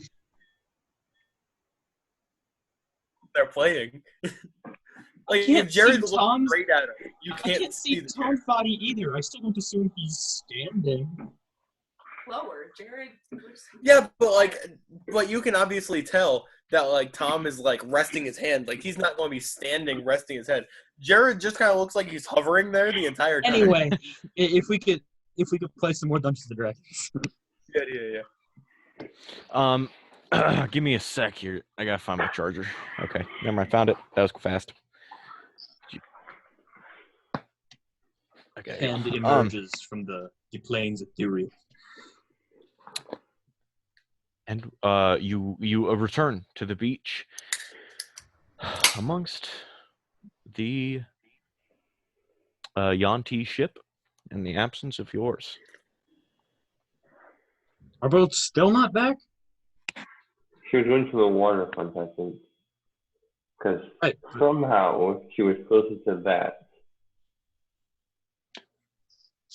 If Gerald was here, you could cast Sending, but since he's not, I don't want to cast it. Just start making assumptions about his characters. So you're lost there. Also, we haven't slept yet, so I'm pretty sure I think he's out of spell slots too. Sending's like at least second to third. Yeah, he's definitely out of third level spells because he's cast it twice recently. 3 times. Yeah, there you go. That's all spell slots. Okay, so Gronk says, right, so I would contact Enigma, but I do not know if I can before I take a little nappy. So we should do that now. Nap sounds rather okay. I am tired. As I said, it's been a long night. Question. I understand how the ocean works, right? And I understand what high tide is. At least Nikolai should. Yes, you get the concept. Yes, tide. It moves. It gets high and low. I think the moon is involved. What about it? We shouldn't sleep on the beach unless it's like really high up on the beach at night. If it's morning, high tide probably should have passed by now. Like it's. Yeah, okay. I forgot that it was like just morning. I was just like, hey, nighttime on a beach. Like, if it was night, yes, we would have problems. But seeing as it's like dawn is breaking, then like we're probably okay. 5:30 in the morning. So tide, if anything, right now will be receding, so we can sleep anywhere that's not underwater right now. Okay. I guess we're just sleeping here. What time of day would you say it is? Wait, sorry. He just said 5 a.m. Like 5:30. 5 a.m. The sun is just cresting over the horizon. Okay, so sleep here, and then almost immediately when we wake up, we should go find everyone and go get rid of the rising sun. Yeah. Good? Yeah. Nice. All right. Does everyone take a long rest? Before I rest, I want to attempt to reach out to my father, like my 2 previous attempts. Okay. Any special way in doing so? I just get a crisscross applesauce in the sun. They're not the sun, but the beach. All right. Just as the sun starts to rise, actually. Yeah. Religion. But it's a 6. Yeah. I'm pretty sure you've rolled exactly a 6 all 3 times now. You've attempted to do. I know you have rolled a 6 another time. I think a 3. 3? Also. Yeah. 3 and something else. It's not been good. It's just bad. Yeah, it's not going to happen. You feel the nauseous feeling in your stomach that you got after you talked to Vecna has not gone away, and it's turned into sort of something of shame, knowing that if you were to talk to your father and he knew about this, he would not be happy, young man. And I guess this sort of connection, just this sort of feeling severs that mental connection, and you just cannot get it's like closing your eyes at night and you just cannot sleep. Like you are just, your mind is racing and you can't fall into a meditative state. Okay, I'm going to sleep. Does my strength restore tomorrow or at the end of tomorrow? Listen, We established it would be at the end. I'm pretty sure it's tomorrow at midnight exactly or something. Let's just say that. Dope. All right, do you all sleep? Yeah. We snore. I have a bedroll now. You all kind of sort of camp out for the night. As soon as your head hits the pillow or sand, you and all of a sudden you wake up. The sun is high in the sky. It is about 1 p.m. You feel like garbage that you got up so late. It's rough for you guys. But with that, you guys all take a long rest, restore any injuries and hand wounds that are eventually closing up. As soon as I get up, I want to strip down out of my clothes and go walk into the water and try to like. Okay. Yeah, you just go out, and while it is salt water, you also have engaged in fights. There's dried blood caked on you. Some of it is yours, some of We it is not. specifically noted that my entire face, save my eye sockets, was covered in that man's gore. And before that, it even attached you further, due to the viscous slime off of the gullet I got of eaten that by frog creature. the slob. Not Not a good day. You all wake up to the splish, splash, splish, splash, and then all of a sudden Nikolai is just in the water. Just, do any of you join him? I'm gonna walk up to the shore and just kind of like put my freshly closed wound in the salt water so it burned like a motherfucker, and then like kind of splash my face just to wake myself up. Slick the greasy black hair back. Like the strands of straggly hair, you just sort of like splash and slick it back. I gather up some sticks, start a fire, and skin and cook the fish that I caught the other day. All right, roll me a survival or nature check. Survival. 22. 22. 11. Sorry, what did you roll, Jared? Women. 22. Yeah. You sort of pick up again. This beach leads right into this treed area, which is kind of a forest. It's really not that dense, but you just pick up these little branches and leaves, and it hasn't rained, despite the storm you thought was approaching last night. It has not. It apparently is just out in the water, which is not good. Thinking of your friend Enigma captaining the ship, but for you, it is good because all the leaves and grass are dry. You put it all into a nice pile. Tinderbox. Or that works too. Tinderboxes don't start fires. They're just like they make it easier to start a fire. It's not like matches. Mm. You take out your match, and you take out a lighter, just and then Pulls out entire flamethrower. everyone goes, what's that? And you go, my tinderbox, and then never talk about it again. What's that? Oh, it's a crowbar. Nothing, just crowbars. You know me. You start a nice fire in 1 p.m. It is a little toasty. It's humid down south here in Skotua, and a fire, while does servicing protection from things, it's a little toasty. It'll be nicer when the night hits and it's those great summer nights where it's chilly, but you got the fire and it's gonna be great. Ogar, I don't know if you're about to cook something or if you're just making a fire in the middle of the day, but you have to go get the snakes, the Wanti, the fire guard, and the slaves. We have to go get rid of the rising sun. So, And I have to eat this fish. You sort of see as he's like critiquing you for starting this fire, he's fanning out like his suit coat, and he's got the dress shirt is like soaked in the armpit region, and he's like just fanning himself. And but you take this fish, set it up. You have the very specific fillet knife to specifically skin and clean this fish, and you will do so over the next 30 to 40 minutes. Anyone else want some? Of time. This is also taking place as you guys splash water. It's a sort of a general starting routine to the day.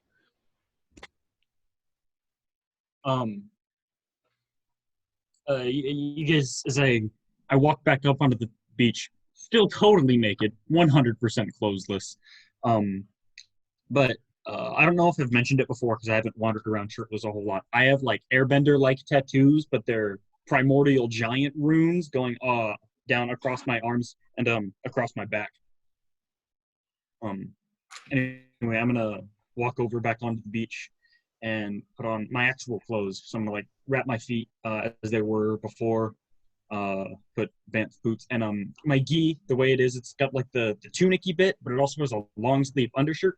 But since you noted that it's toasty out, I'm not going to put on the long sleeve undershirt, so I'm sleeveless and like the V is bare chested. I'm And not gonna lie, Nikolai sounds tie fucking my hair hot. up in like a top knot. What do you say? Nikolai sounds fucking hot. Yeah. And then I'll put my hair up in a top knot since it's toasty out. All right. Like what Avery used to do, but like with better. more hair so it doesn't look ridiculous and sad. Sorry, Ave. Roku, do you do anything to start this fine morning? Just gonna wash up, color good. All right. Also, before I wrap my hands with the ropes, I want to put those bracers on underneath so that like if in fights like somebody has like a sword or something, I have something I can deflect with. Okay. I'm not looking for like any AC improvements or anything. Just this like flavor. Just a rational reason as to why you could dodge sword hits. Yes. Okay. As you sort of start this morning, you all sit around the fire, and the hot sun is sort of canceled out by the sea breeze. So the fire is uncomfortable, but it's not brutal as it once was. But Hogar eventually roasts this entire fish that he caught yesterday, after having cleaned and skinned it, scaled it to perfection. Filleted it. Thank you. There's a specific word. Yeah, there it is.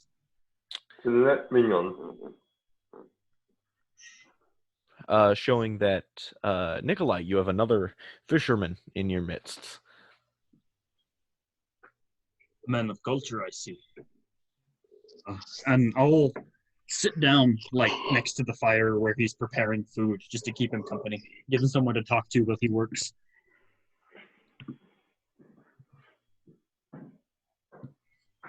You'll just kind of like on the fire, which I don't do. I do not talk while I work. Right. Well, never mind then. Unless prompted. Hogar just doesn't talk, and you're like, "Let's talk." You said unless prompted? Yeah. How long have you been a fisherman? Yeah, I'm not a fisherman exactly. I'm a hunter of various animals and monsters, and also cook. A frontiersman, a ranger, if you will? Yes, a ranger would be exactly what I would use to describe what I am. Also some sort of monster slayer, if you will.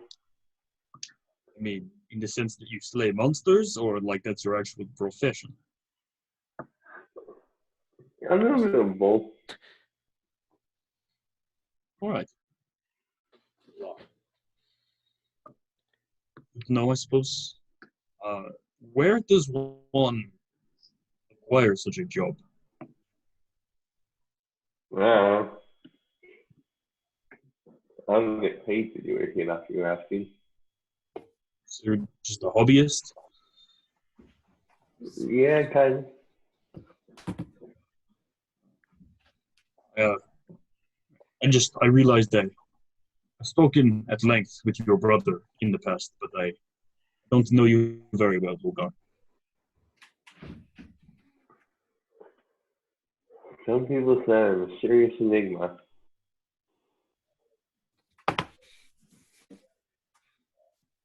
Well, it was good talking, I suppose. Yep, I think the fish is almost done too. Do you mind if I... Oh yeah, it's a big fish. I can't get myself.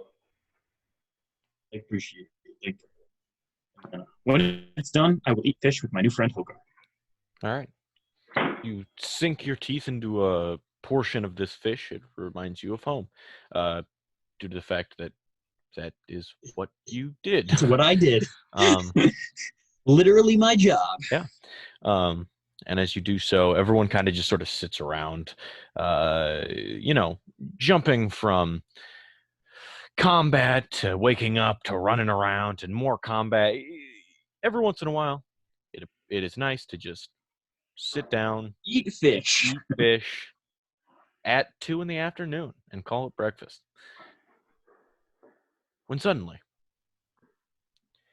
you see a group of Yanti exit the ship. They lower down a gangplank, which was not previously there the night before when you tried to jump on to their ship. It seems they pulled it up at night. But as they lower it, they start slithering down. But in the front, the woman referred to as Mother so far takes the lead. And as soon as they step off of the ship, all of you get eyed. The group of Yanti shoot dirty looks in your general direction.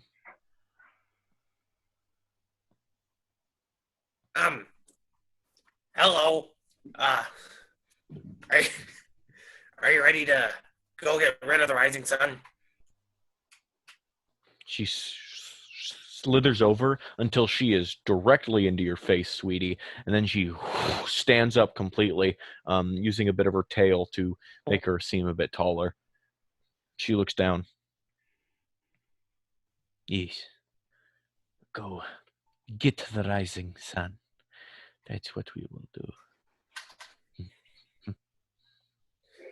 Okay. Follow us. We also have to go pick up the slaves and the fire guard.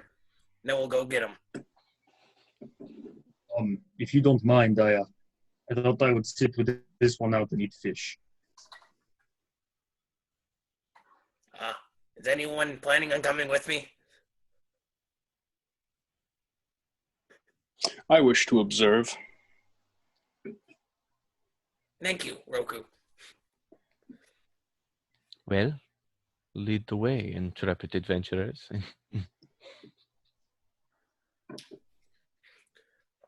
Okay. And I know they're not going to want to be like right next to me, so I'm just going to start walking off towards Big's hut or little cabin, shanty house. The shanty house, yeah. The shack row, I believe it's called. That was like an actual like slave thing. They would just have these little shacks put up. Anyways, Roku, do you go as well?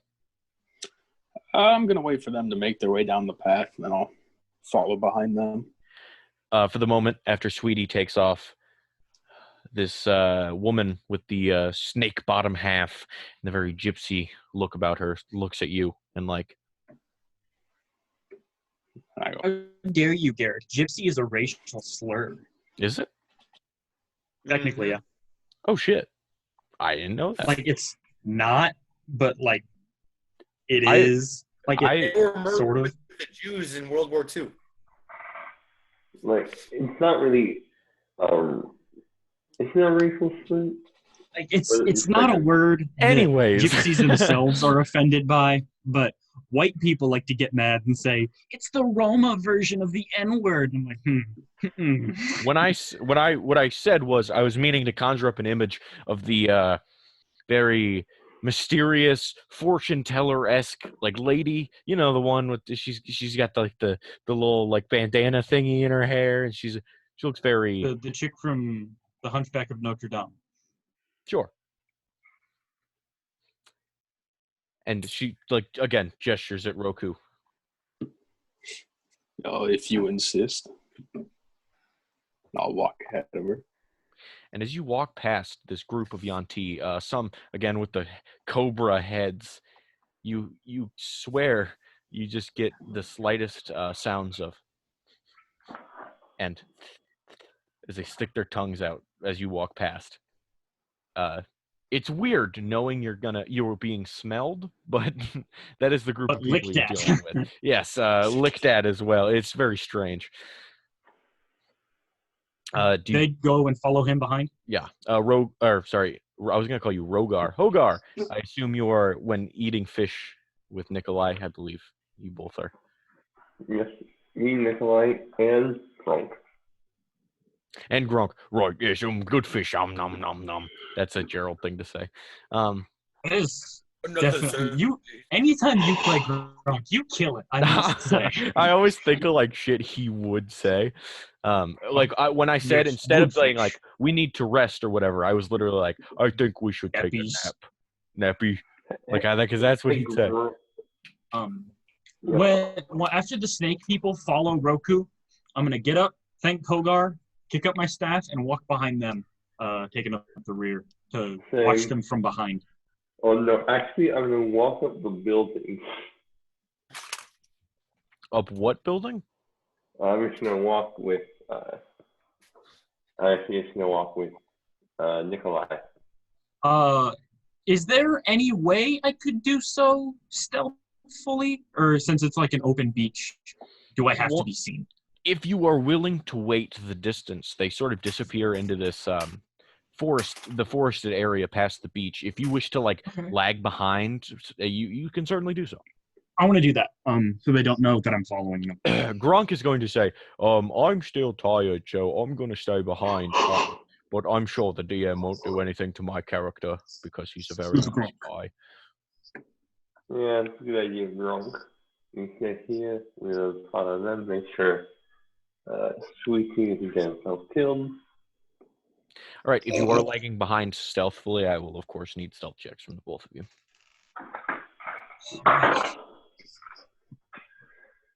I got a 22. I got a 19. Okay. Healthy boys! You both sort of We fall didn't back. even need Pass Without a Trace. You both sort of hang back and sort of assess the situation from afar, and you see the first Sweetie and Roku following the way, and every once in a while, you guys sort of look over your shoulder at this group of there's 5 of them. Of course, that woman standing in the front with the snake bottom half. 2 of them have the big cobra heads. One of them has the snake arms, and another, one you haven't seen very often, is one of the ones you saw in the panopticon.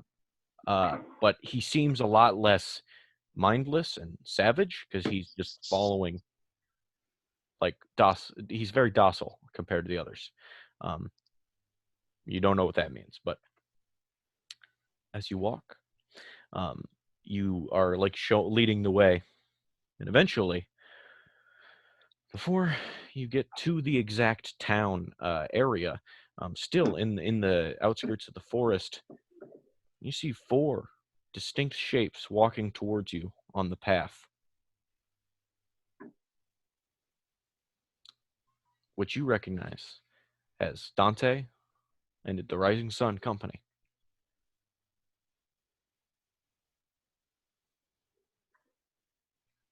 Roku, Sweetie, you are up front, and you very obviously see these guys approaching you from far away. Since we lag behind, like, are we far enough away? And if so, are we able to get closer to where we can't hear them? I would assume you could not hear them if you were trying to lag behind, but if you would like to proceed closer, you certainly could, but it would require another stealth check. I want to do so. Okay. Hogarth, you as well? Stealth check? Yeah. All right. Nat 20. Dirty 20. Okay.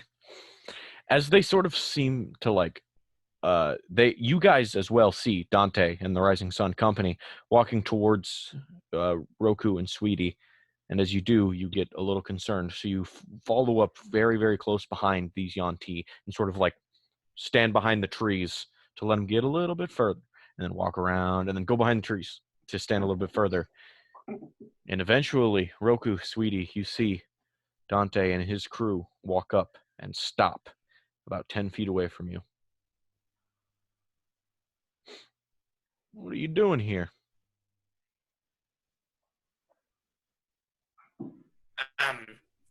We were gonna go talk to the fire guard and what used to be the slaves. No, we're gonna go talk to you guys. I believe what you were doing is going to kill us. Or at least that's what our fine friends told us, as he gestures towards the Yuan-Ti. And as you look back, the woman sort of like smirks at you. No, I don't think the plan was to kill you. Well, the plan was to be fair to this land. As us dropping out of this fight, you guys as well dropping out of this fight. I'm afraid I cannot do such a thing. And why is that? I need this land just like everyone else, and I'm willing to compete for it. So, frankly, I don't think I have to answer to you. What? Look, kid, the things we deal with are very intricate and important. I'm sure you would not understand. Now, what I heard from our fine brothers and sisters from the Yuan-Ti is that you plan to come and kill us. An assassination attempt. It's not an honorable way of going out. I will admit, when I first had devised the plan, that was the idea. But then I went and talked to people, and no. The plan was to talk to you guys and just get you to leave. You guys don't deserve this land. We don't deserve this land. Neither of us are going to fight for it. It's going to be a fight between the three groups of people who actually deserve to own this land. Well, here's how I see it. We're here. You guys are here. The Yuan-Ti are behind you there. And there are two of you. Now there's a lot more of us. So what started as an intimidation attempt from you, kid, is now an intimidation attempt on our behalf. I think you should leave Skotua as soon as you possibly can. I'm planning on leaving Skotua after this land belongs in the right hands. He looks back. The Dragonborn man takes off his large axe off of his back.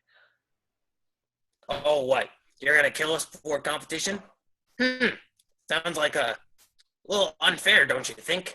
Well, I was not the one originally intending to. Yes, Nikolai. While these groups are standing here, Nikolai from the trees wants to count how many snake people there are. 5. 5 total snake people plus There's 9 people. We are outmatched. Outnumbered.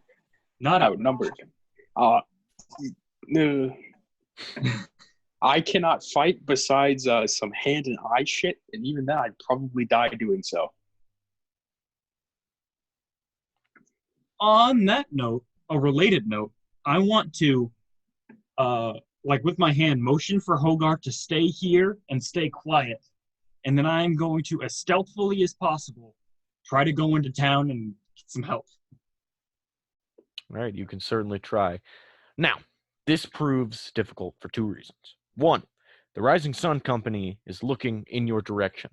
Two, if you manage to skirt around them and get out of their vision, the Yuan-Ti are currently looking in your direction.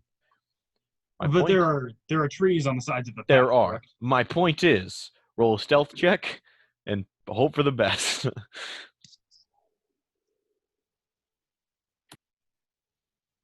That's not the best, but it's pretty close. 26. Not the best. What? It was an 18. It could have been better. All right, of course. My bad. You slowly make your way around, using the trees as cover. You make the widest circle you possibly can to hopefully stay out of the vision of these people. And from as far as you can tell, they seem to continue talking amongst themselves as you slowly make your way around. As long as I'm in the trees, I just want to, like staying in the trees, I just want to get out of what I would assume is earshot, and then forego staying quiet and make a break as fast as I can towards town. And immediately take off towards town. Now, even a man of your agility, it will take a little bit to get into town. And while that is being done, okay, Sweetie, Roku, Hogarth, do you have anything to do here? See, I'm going to kind of turn around to the Yuan-Ti. What do you guys gain out of this? Our death, sweetie, and we are outmatched. I'm trying to be quiet. And I cannot fight right now. We are outmatched. We need to get out. I understand, Roku. Guys, what do you guys gain from this? If we were to get these guys to leave, you lose 2 competitors. That means you guys have a much greater chance at winning this land. Hey, half-orc man. That eye, that hand, it's a little dangerous having make you a target for a lot of people. Why don't you just let us take them for you? Oh, God. Did he just threaten me? I believe he just asked to take your eye and hand. Are there any nearby buildings? No, you are in the forest. He did say, yeah, let me have your limb and eyeball. So that could be interpreted as a physical threat. It could be. How about I kill you with them? Oh, Roku, we don't have to do that. You guys are seriously outnumbered here. Yeah, but if I kill you, it's still satisfaction. All right. You're using the eye and hand to do so, I'm assuming. That's right. You realize every life you take with that thing goes to him, right? To Vecna? And as you say this, there's a whisper amongst the Yuan-Ti people. Yes.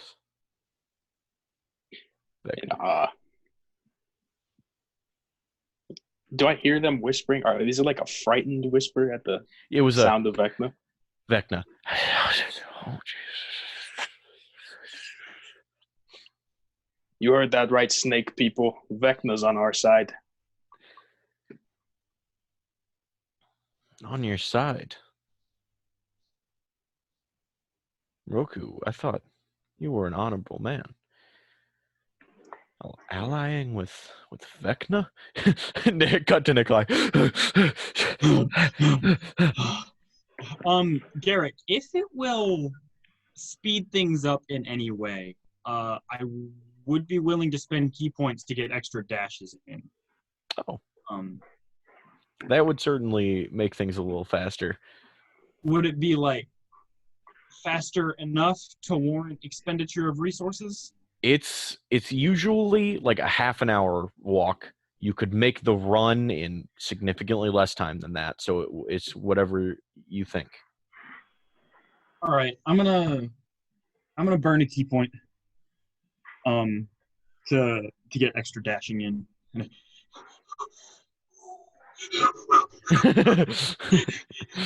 As you focus the energy within yourself, your steps sort of spring. It's not even a. It's a. Because I don't breathe. Oh my god. Roku, I just figured you were a man of honor, and allying yourself with such a man is... I use the power from Vecna in the name of Cord, my father. That's who it is?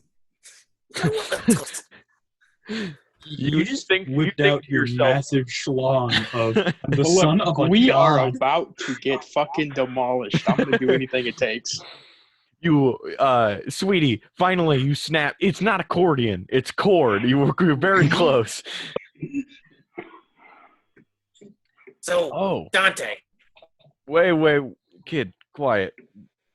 Did you say cord? That's right. Not only do I have the power of Vecna, I have divine blood flowing through my veins. Would you roll an intimidation check for me? You just put Christ's the sake. biggest target on your That head. is a nat 20. I shit you not, that is a nat 20. I'm not fucking with you. Holy shit, that is the first nat 20 out of my metal die. 8 on the floor, Jerry. 8 on the floor. I don't even use my metal dice anymore because they roll so poorly. They're just the dice I keep in my backpack in case I need to play emergency D&D. They are not that great, to be honest with you. They do not roll that great. Emergency D&D funny to you? So,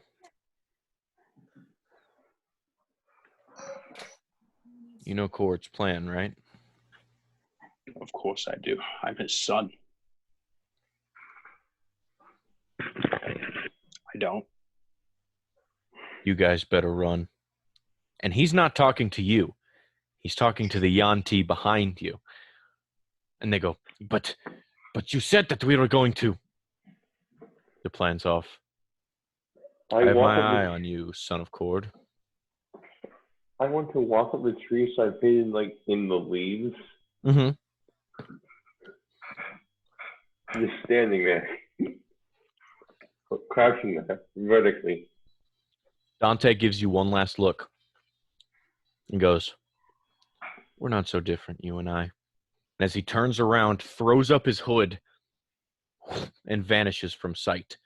But, also, the rest of his party look towards the halfling man, who adjusts his monocle and snap, and they all disappear as well. But Roku, you watch as they very all obviously just stand and just start walking back. Everyone else there, they just magically disappeared. And everyone's like, oh, where did they? The Yanti go, listen, I did not mean to rat you out. They came to us. I will kill you, leave. We are leaving. My apologies, sir. I did not. Go. And they immediately start going back to their ship. And you see in the distance the Rising Sun Company making their way through into town invisibly. But, sweetie, you see them disappear. And Hogar. Nikolai. You stop. Actually breathing now. Knock on the door of Big. Yes. What? We've been looking for you guys. I thought we were going to meet at like the morning. It's 2 in the afternoon. Where have you been? We were betrayed. They gave us up. They warned the Rising Sun beforehand. My friends are in trouble. An ambush. Everybody, grab your weapons. We need to get going. And you can see he's actually wearing a dress shirt with the sleeve. It's like flopping around because this is the shirt from the armory where he used to have. He doesn't even tie it. He just keeps it it's just. And then as you guys all run back, it's flying in the wind. As he assembles the guys, I turn around and look at the massive stretch of land that I basically just sprinted and.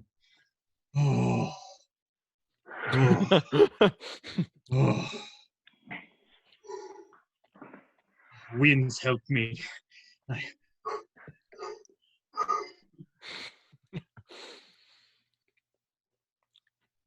Okay, Roku, Sweetie, Hogar.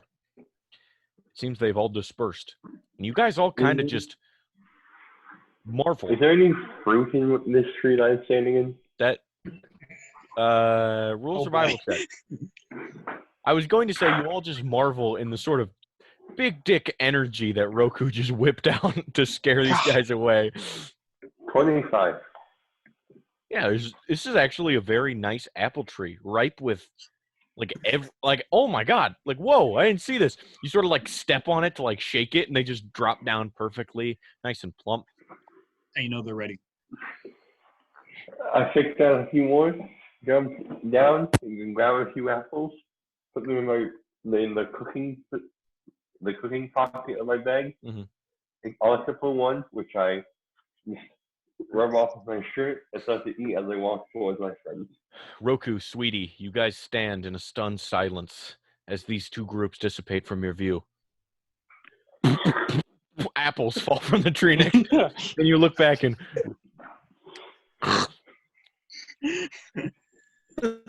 you did not know Hogar followed you guys out here. So, God. We have to warn the other two groups, Sweetie. Let's go. oh no, Nikolai's on that. Oh, I totally forgot because like developments happened that I didn't know about. I also wanted to warn the fire guard. Like I wanted to assemble the slaves, tell them what's going on, tell them to go help, and then I was gonna make a break for the fire guard. All right, so the slaves continue off past the forest while you continue to run through the city to the outskirts of town. All right. I'm going to start off in a trot towards the town to the best of my ability with my 3 strength. You all start to go towards town. That was some great display of intimidation, Roku. Thanks. You go to the outskirts of town, Nikolai, where the fire guard have set up their sort of these two pitons of fire that look like Olympic torches, basically, that mark their temporary territory.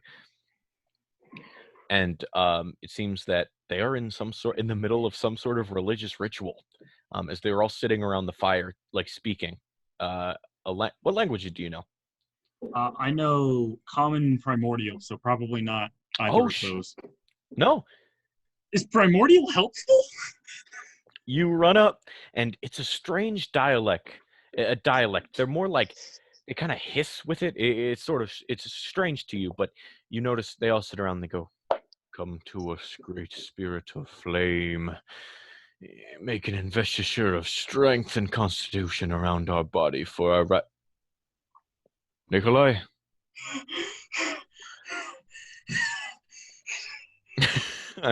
Are you all right, son? Out with it. Rising Sun. One thief betrayed us. Warned them of our plan.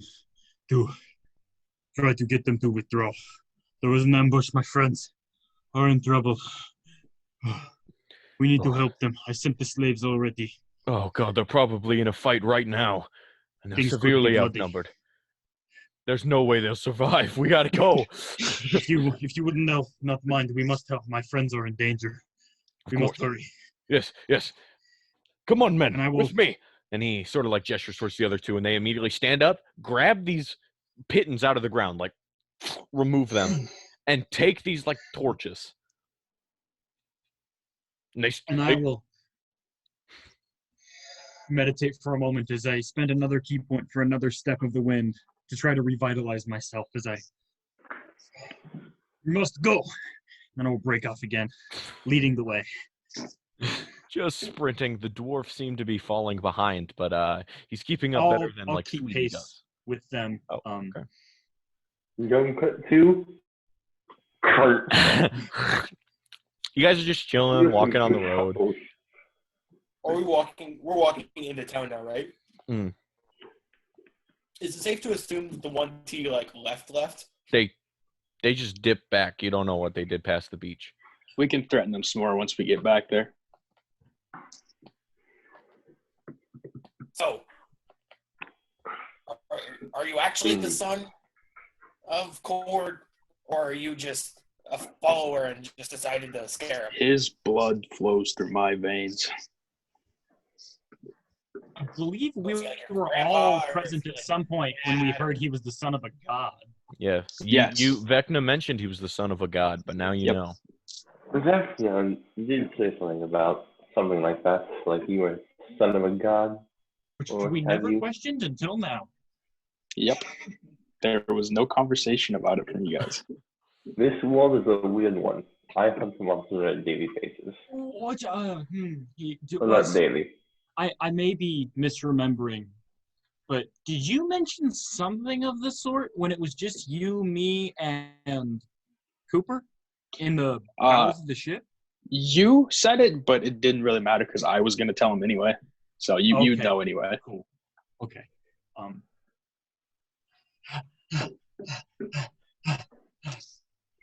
You said it's about a 30-minute walk. So are we talking like a 10, 15-minute hard run? Yeah, just about, yeah.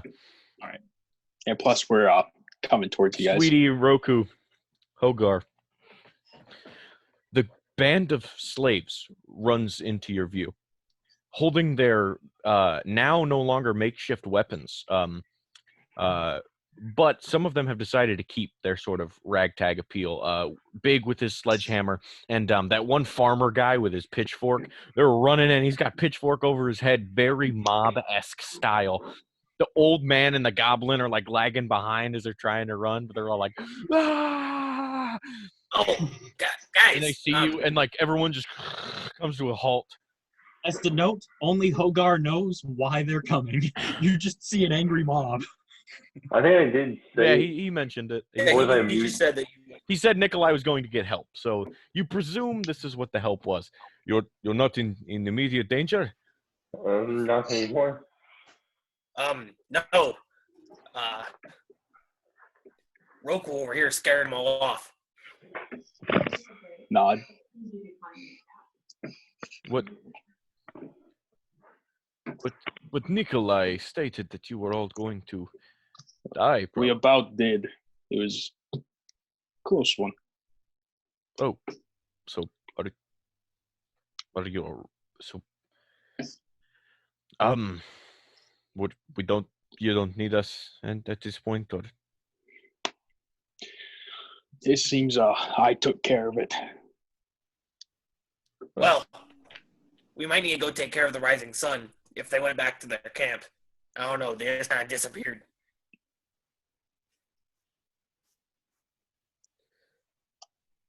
I know assassination isn't really the right way, but They will Now I not think it's leave. They have an ally.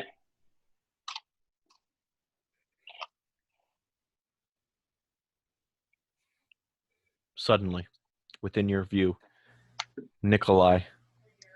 Yeah. Nope. Gracie? Nikolai comes into view. Fire guard in tow, carrying their flames. As soon as I reach the timber line of the wooded area in which they are, I'm gonna draw my staff and They've walked kind of into town more, and it's weird because Oh. they're like a lot closer than they were. Like they're outside the quarry, like in that area where they have the deep quarries.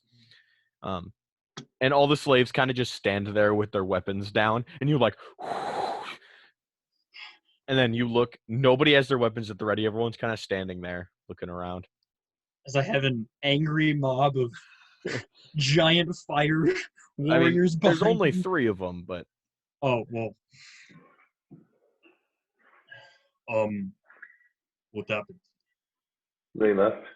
You made short work of them already? You get killed yet. I think the one T left. And I don't know what happened about the rising sun, but You're scared of Roku. My doing. I pulled the demigod card. Yes, all right. Although I'd never admit it to anybody, I was definitely looking forward to beating the hell out of those snake people. So I almost half-heartedly slide my bow staff into I have like a staff sheath that I keep on my back. It's just a little about this long, a little tube of leather, and I. Oh, well, that's good. I'm glad that it was resolved peacefully. Sorry, I got everybody all worked up. I thought my friends were in danger. This is like to everyone.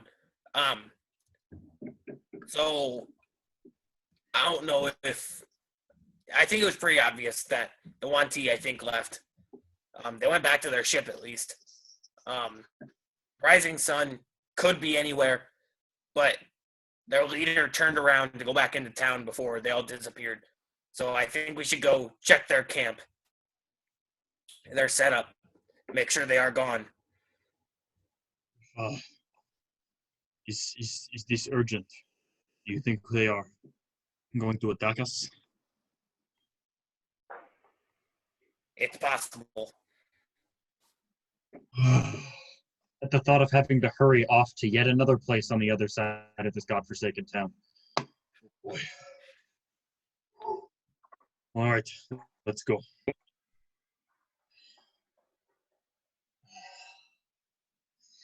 How much does Nikolai weigh? 165 pounds. So like about as much as Nathaniel does.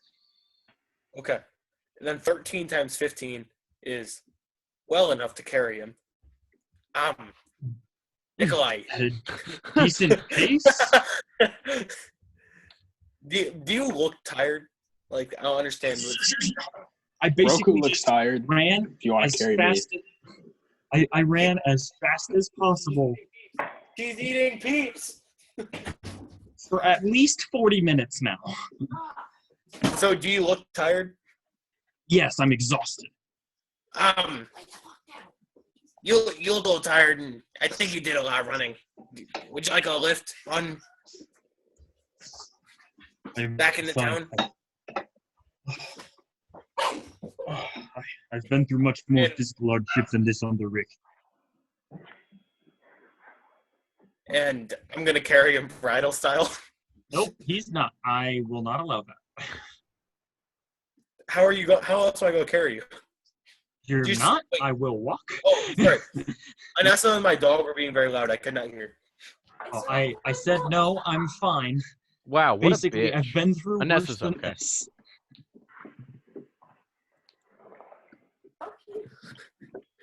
I mean, technically, you're not wrong there. Thank you. I apprecited that.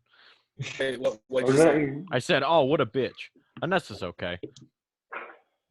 We should go now then. If attack is imminent. So I do not think they will attack us. Well, they've already made one threat. Actually, this is like the third threat, maybe. I don't know. But we need to get them now. If they are gone, as you said they may be, and I turn to the fire guard and the slaves, does that just settle things if your alliance holds true? Sorry, what was that? If everybody else is gone, as they might be, because like the Yanti seemed to dip, and the Rising Sun at least left this immediate area with an air of if everybody is gone, does that sort of just settle things without violence? Since the fire guard said they would at least endorse the slaves' right to do as they choose. I mean, if they actually left. That's why I'm saying we should double check. There's a bit of the fire guard chief speaks up. There's a bit of anonymity when hosting a battle competition in 2 days.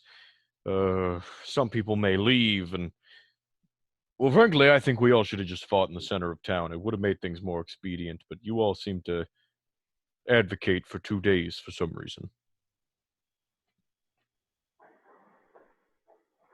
Well, see if we can find them then. We have to be sure. Does anybody know where they made the camp? I mean, Somebody in your group had actually seen them walk off into the distance. They walked in a different direction, but he knows where they're at. That is Roku. Roku saw them. They were all cast invisibility on themselves in some way, but Roku saw them wander off outside of town. They went this way. I'm gonna start All right. walking. Sort of head. It's like outside of town, like in the direction the panopticon was, but more towards east, towards the up towards the waterfront. Actually, conveniently enough. As they start, as we all start walking, hey, I'm Big. Can you send a man or two, or a couple men, to go check out the beach to make sure that the one T left? How about we all go check out the beach? We're better Okay. as a unit then. There are not enough trained fighters here for me to trust any of them. All right. Yeah, that's fair. All right, Beach come just on. closer, so we could take care of them first. What do you think, Fire Guard? Frankly, we're waiting for the competition to come. If the If they're Rising Sun Company are as much of a threat as you say they are, then go do your business with them. They intimidated you. Don't let them do that. I was not intimidated. Right, well, your friend here seemed to think you were done for. He gestures to Nikolai. A mistake on his part.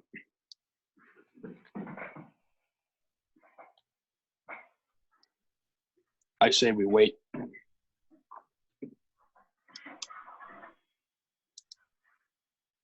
What do you mean, wait? Wait for the competition. If the Rising Sun wants to fight, let him fight.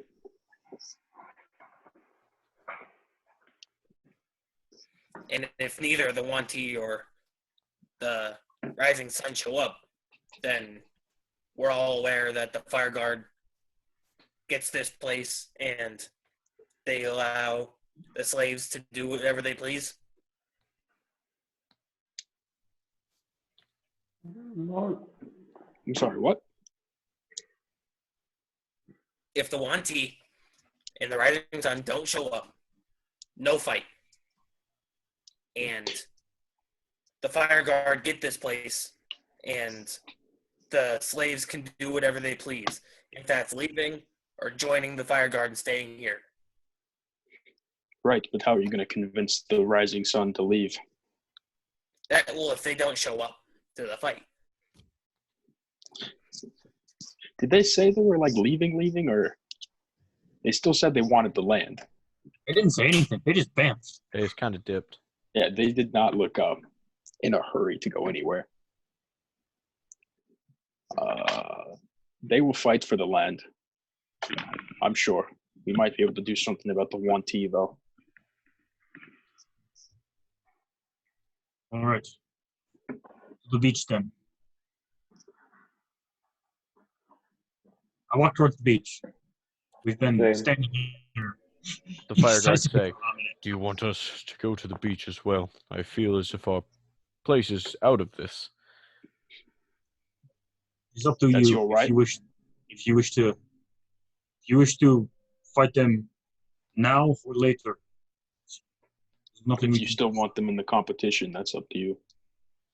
I wish to have words for them betraying us. The more competition, the better. Come on, folks. He gestures towards his two Goliath escorts. They walk away. As Big goes, do you want us to come as well? The choices are yours. We will not tell you how to live. Maybe we could burn their ship down. Well, there is that. Hey, I'm just throwing ideas here. Well, if You you have burn men down that their can- ship, they can't leave. We'll just have to murder them. I think I lean over to Sweetie, like as if speaking sarcastically to a child. I think the ideal is with them in it. Oh! A snake roast. Mm. We don't Hey, we don't Hold on. take kindly to that kind. Hogar, how does snake taste? Terribly. Oh, I, for one, am not hungry. I had some of the finest fish I have had in my life recently. However, semantics. Let's go murder them. If they have some of the best. Yes. Right. Right. And I make my way towards the beach. All right. You all make your way outside of town. Once again, Nikolai, moving to a place you have already you're pretty exhausted for this first part of the day. Wait, are we like No. I figured you guys would walk, but like even then you're like back to square one. Like you were literally just heading back to the beach despite running into town all around it. And Hey, I offered to carry you. you could be carried by Sweetie if that is your prerogative. Just a minute. I gotta. Speedy's a little strong boy. I'm 2.5 feet tall. He's like 6 feet tall. I'm pretty strong. No, I I'm can carry him. actually kind of short. I'm like 5'9". He's 5'9". I'm 2'6". I could carry him. Anyway, no, I will walk. Okay. Make your way back through the forest. Again, a pretty lengthy walk, but that is, I sort of skipped through due to brevity, and you guys have done this a shit ton before. So as you roll up onto the beach, there is very much indeed still a Yuan-Ti ship on land. Is the gangplank out, or has it been? It is not there. So they're presumably on it. Presumably. Is Gronk on the beach? Yeah. Oh, I gave you guys a fucking guys, Gronk says. Yeah, Gronk. Guys, all the snake, I can't fucking remember his voice.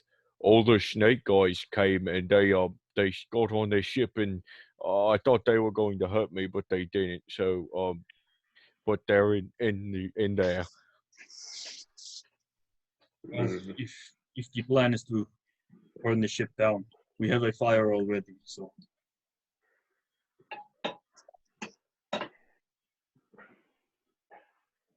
I mean, we could.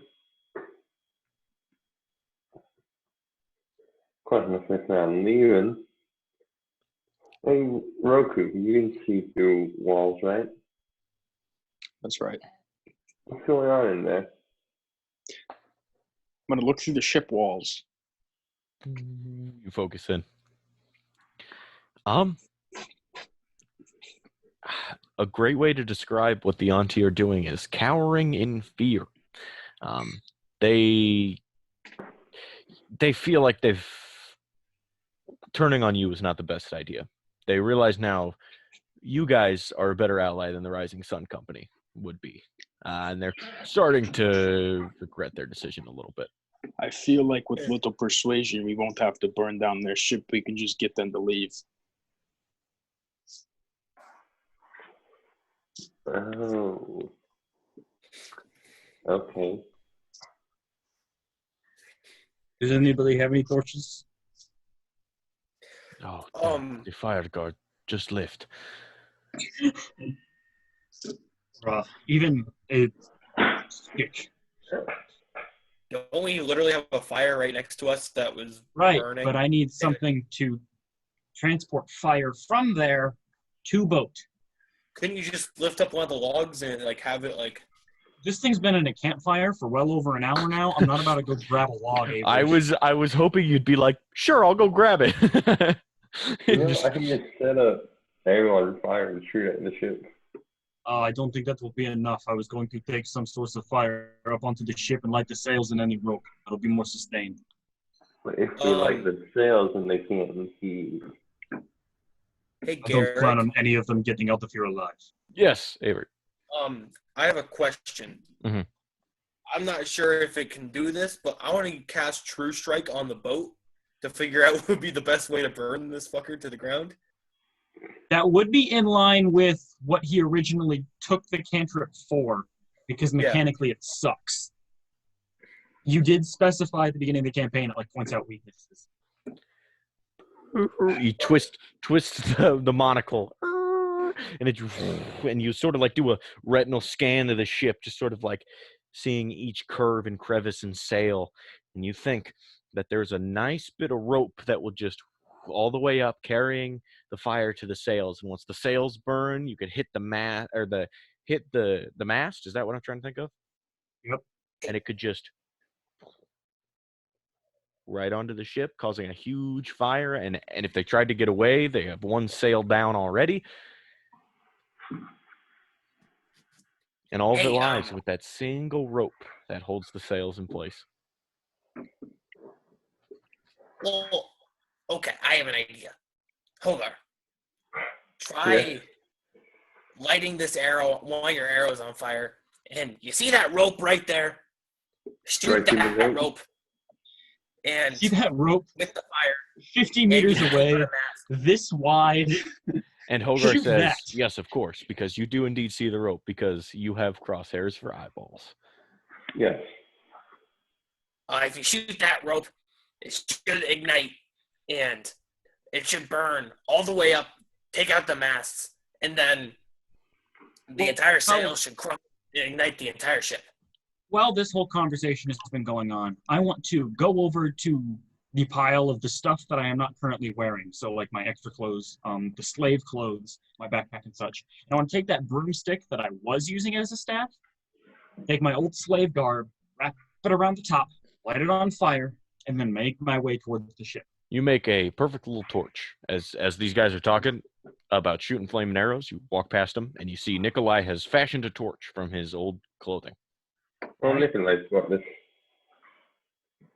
I'm going to spend a key point to Step of the Wind to super jump onto the boat as I did previously. I believe the height was just such that in addition to the extra, I also need to make an athletics check. Yes.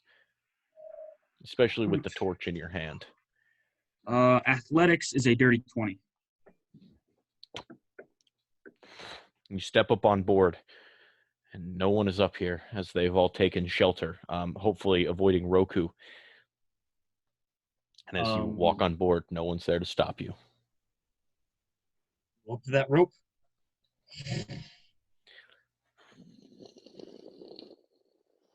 The fire crawls its way up the rope and hits the sails.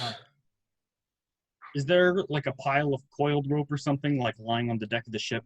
Oh, yeah, for sure. It's a ship. There's just coiled ropes fucking everywhere.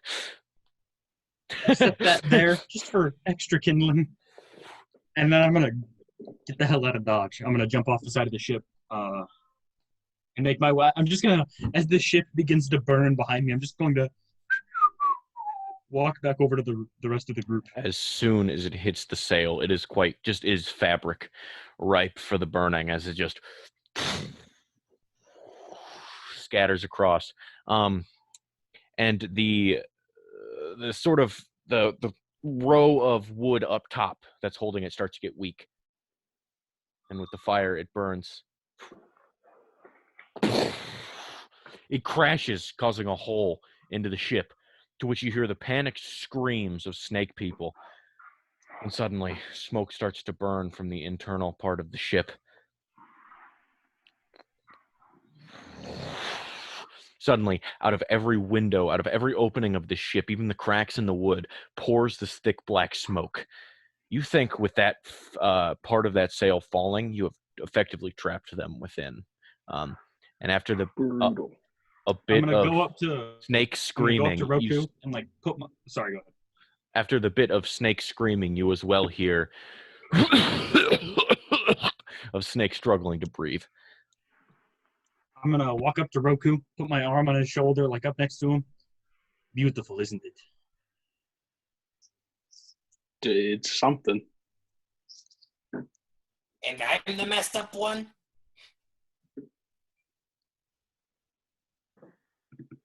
No. It was Yes, you are. that bastard did to me. There with him. This is less than I deserve.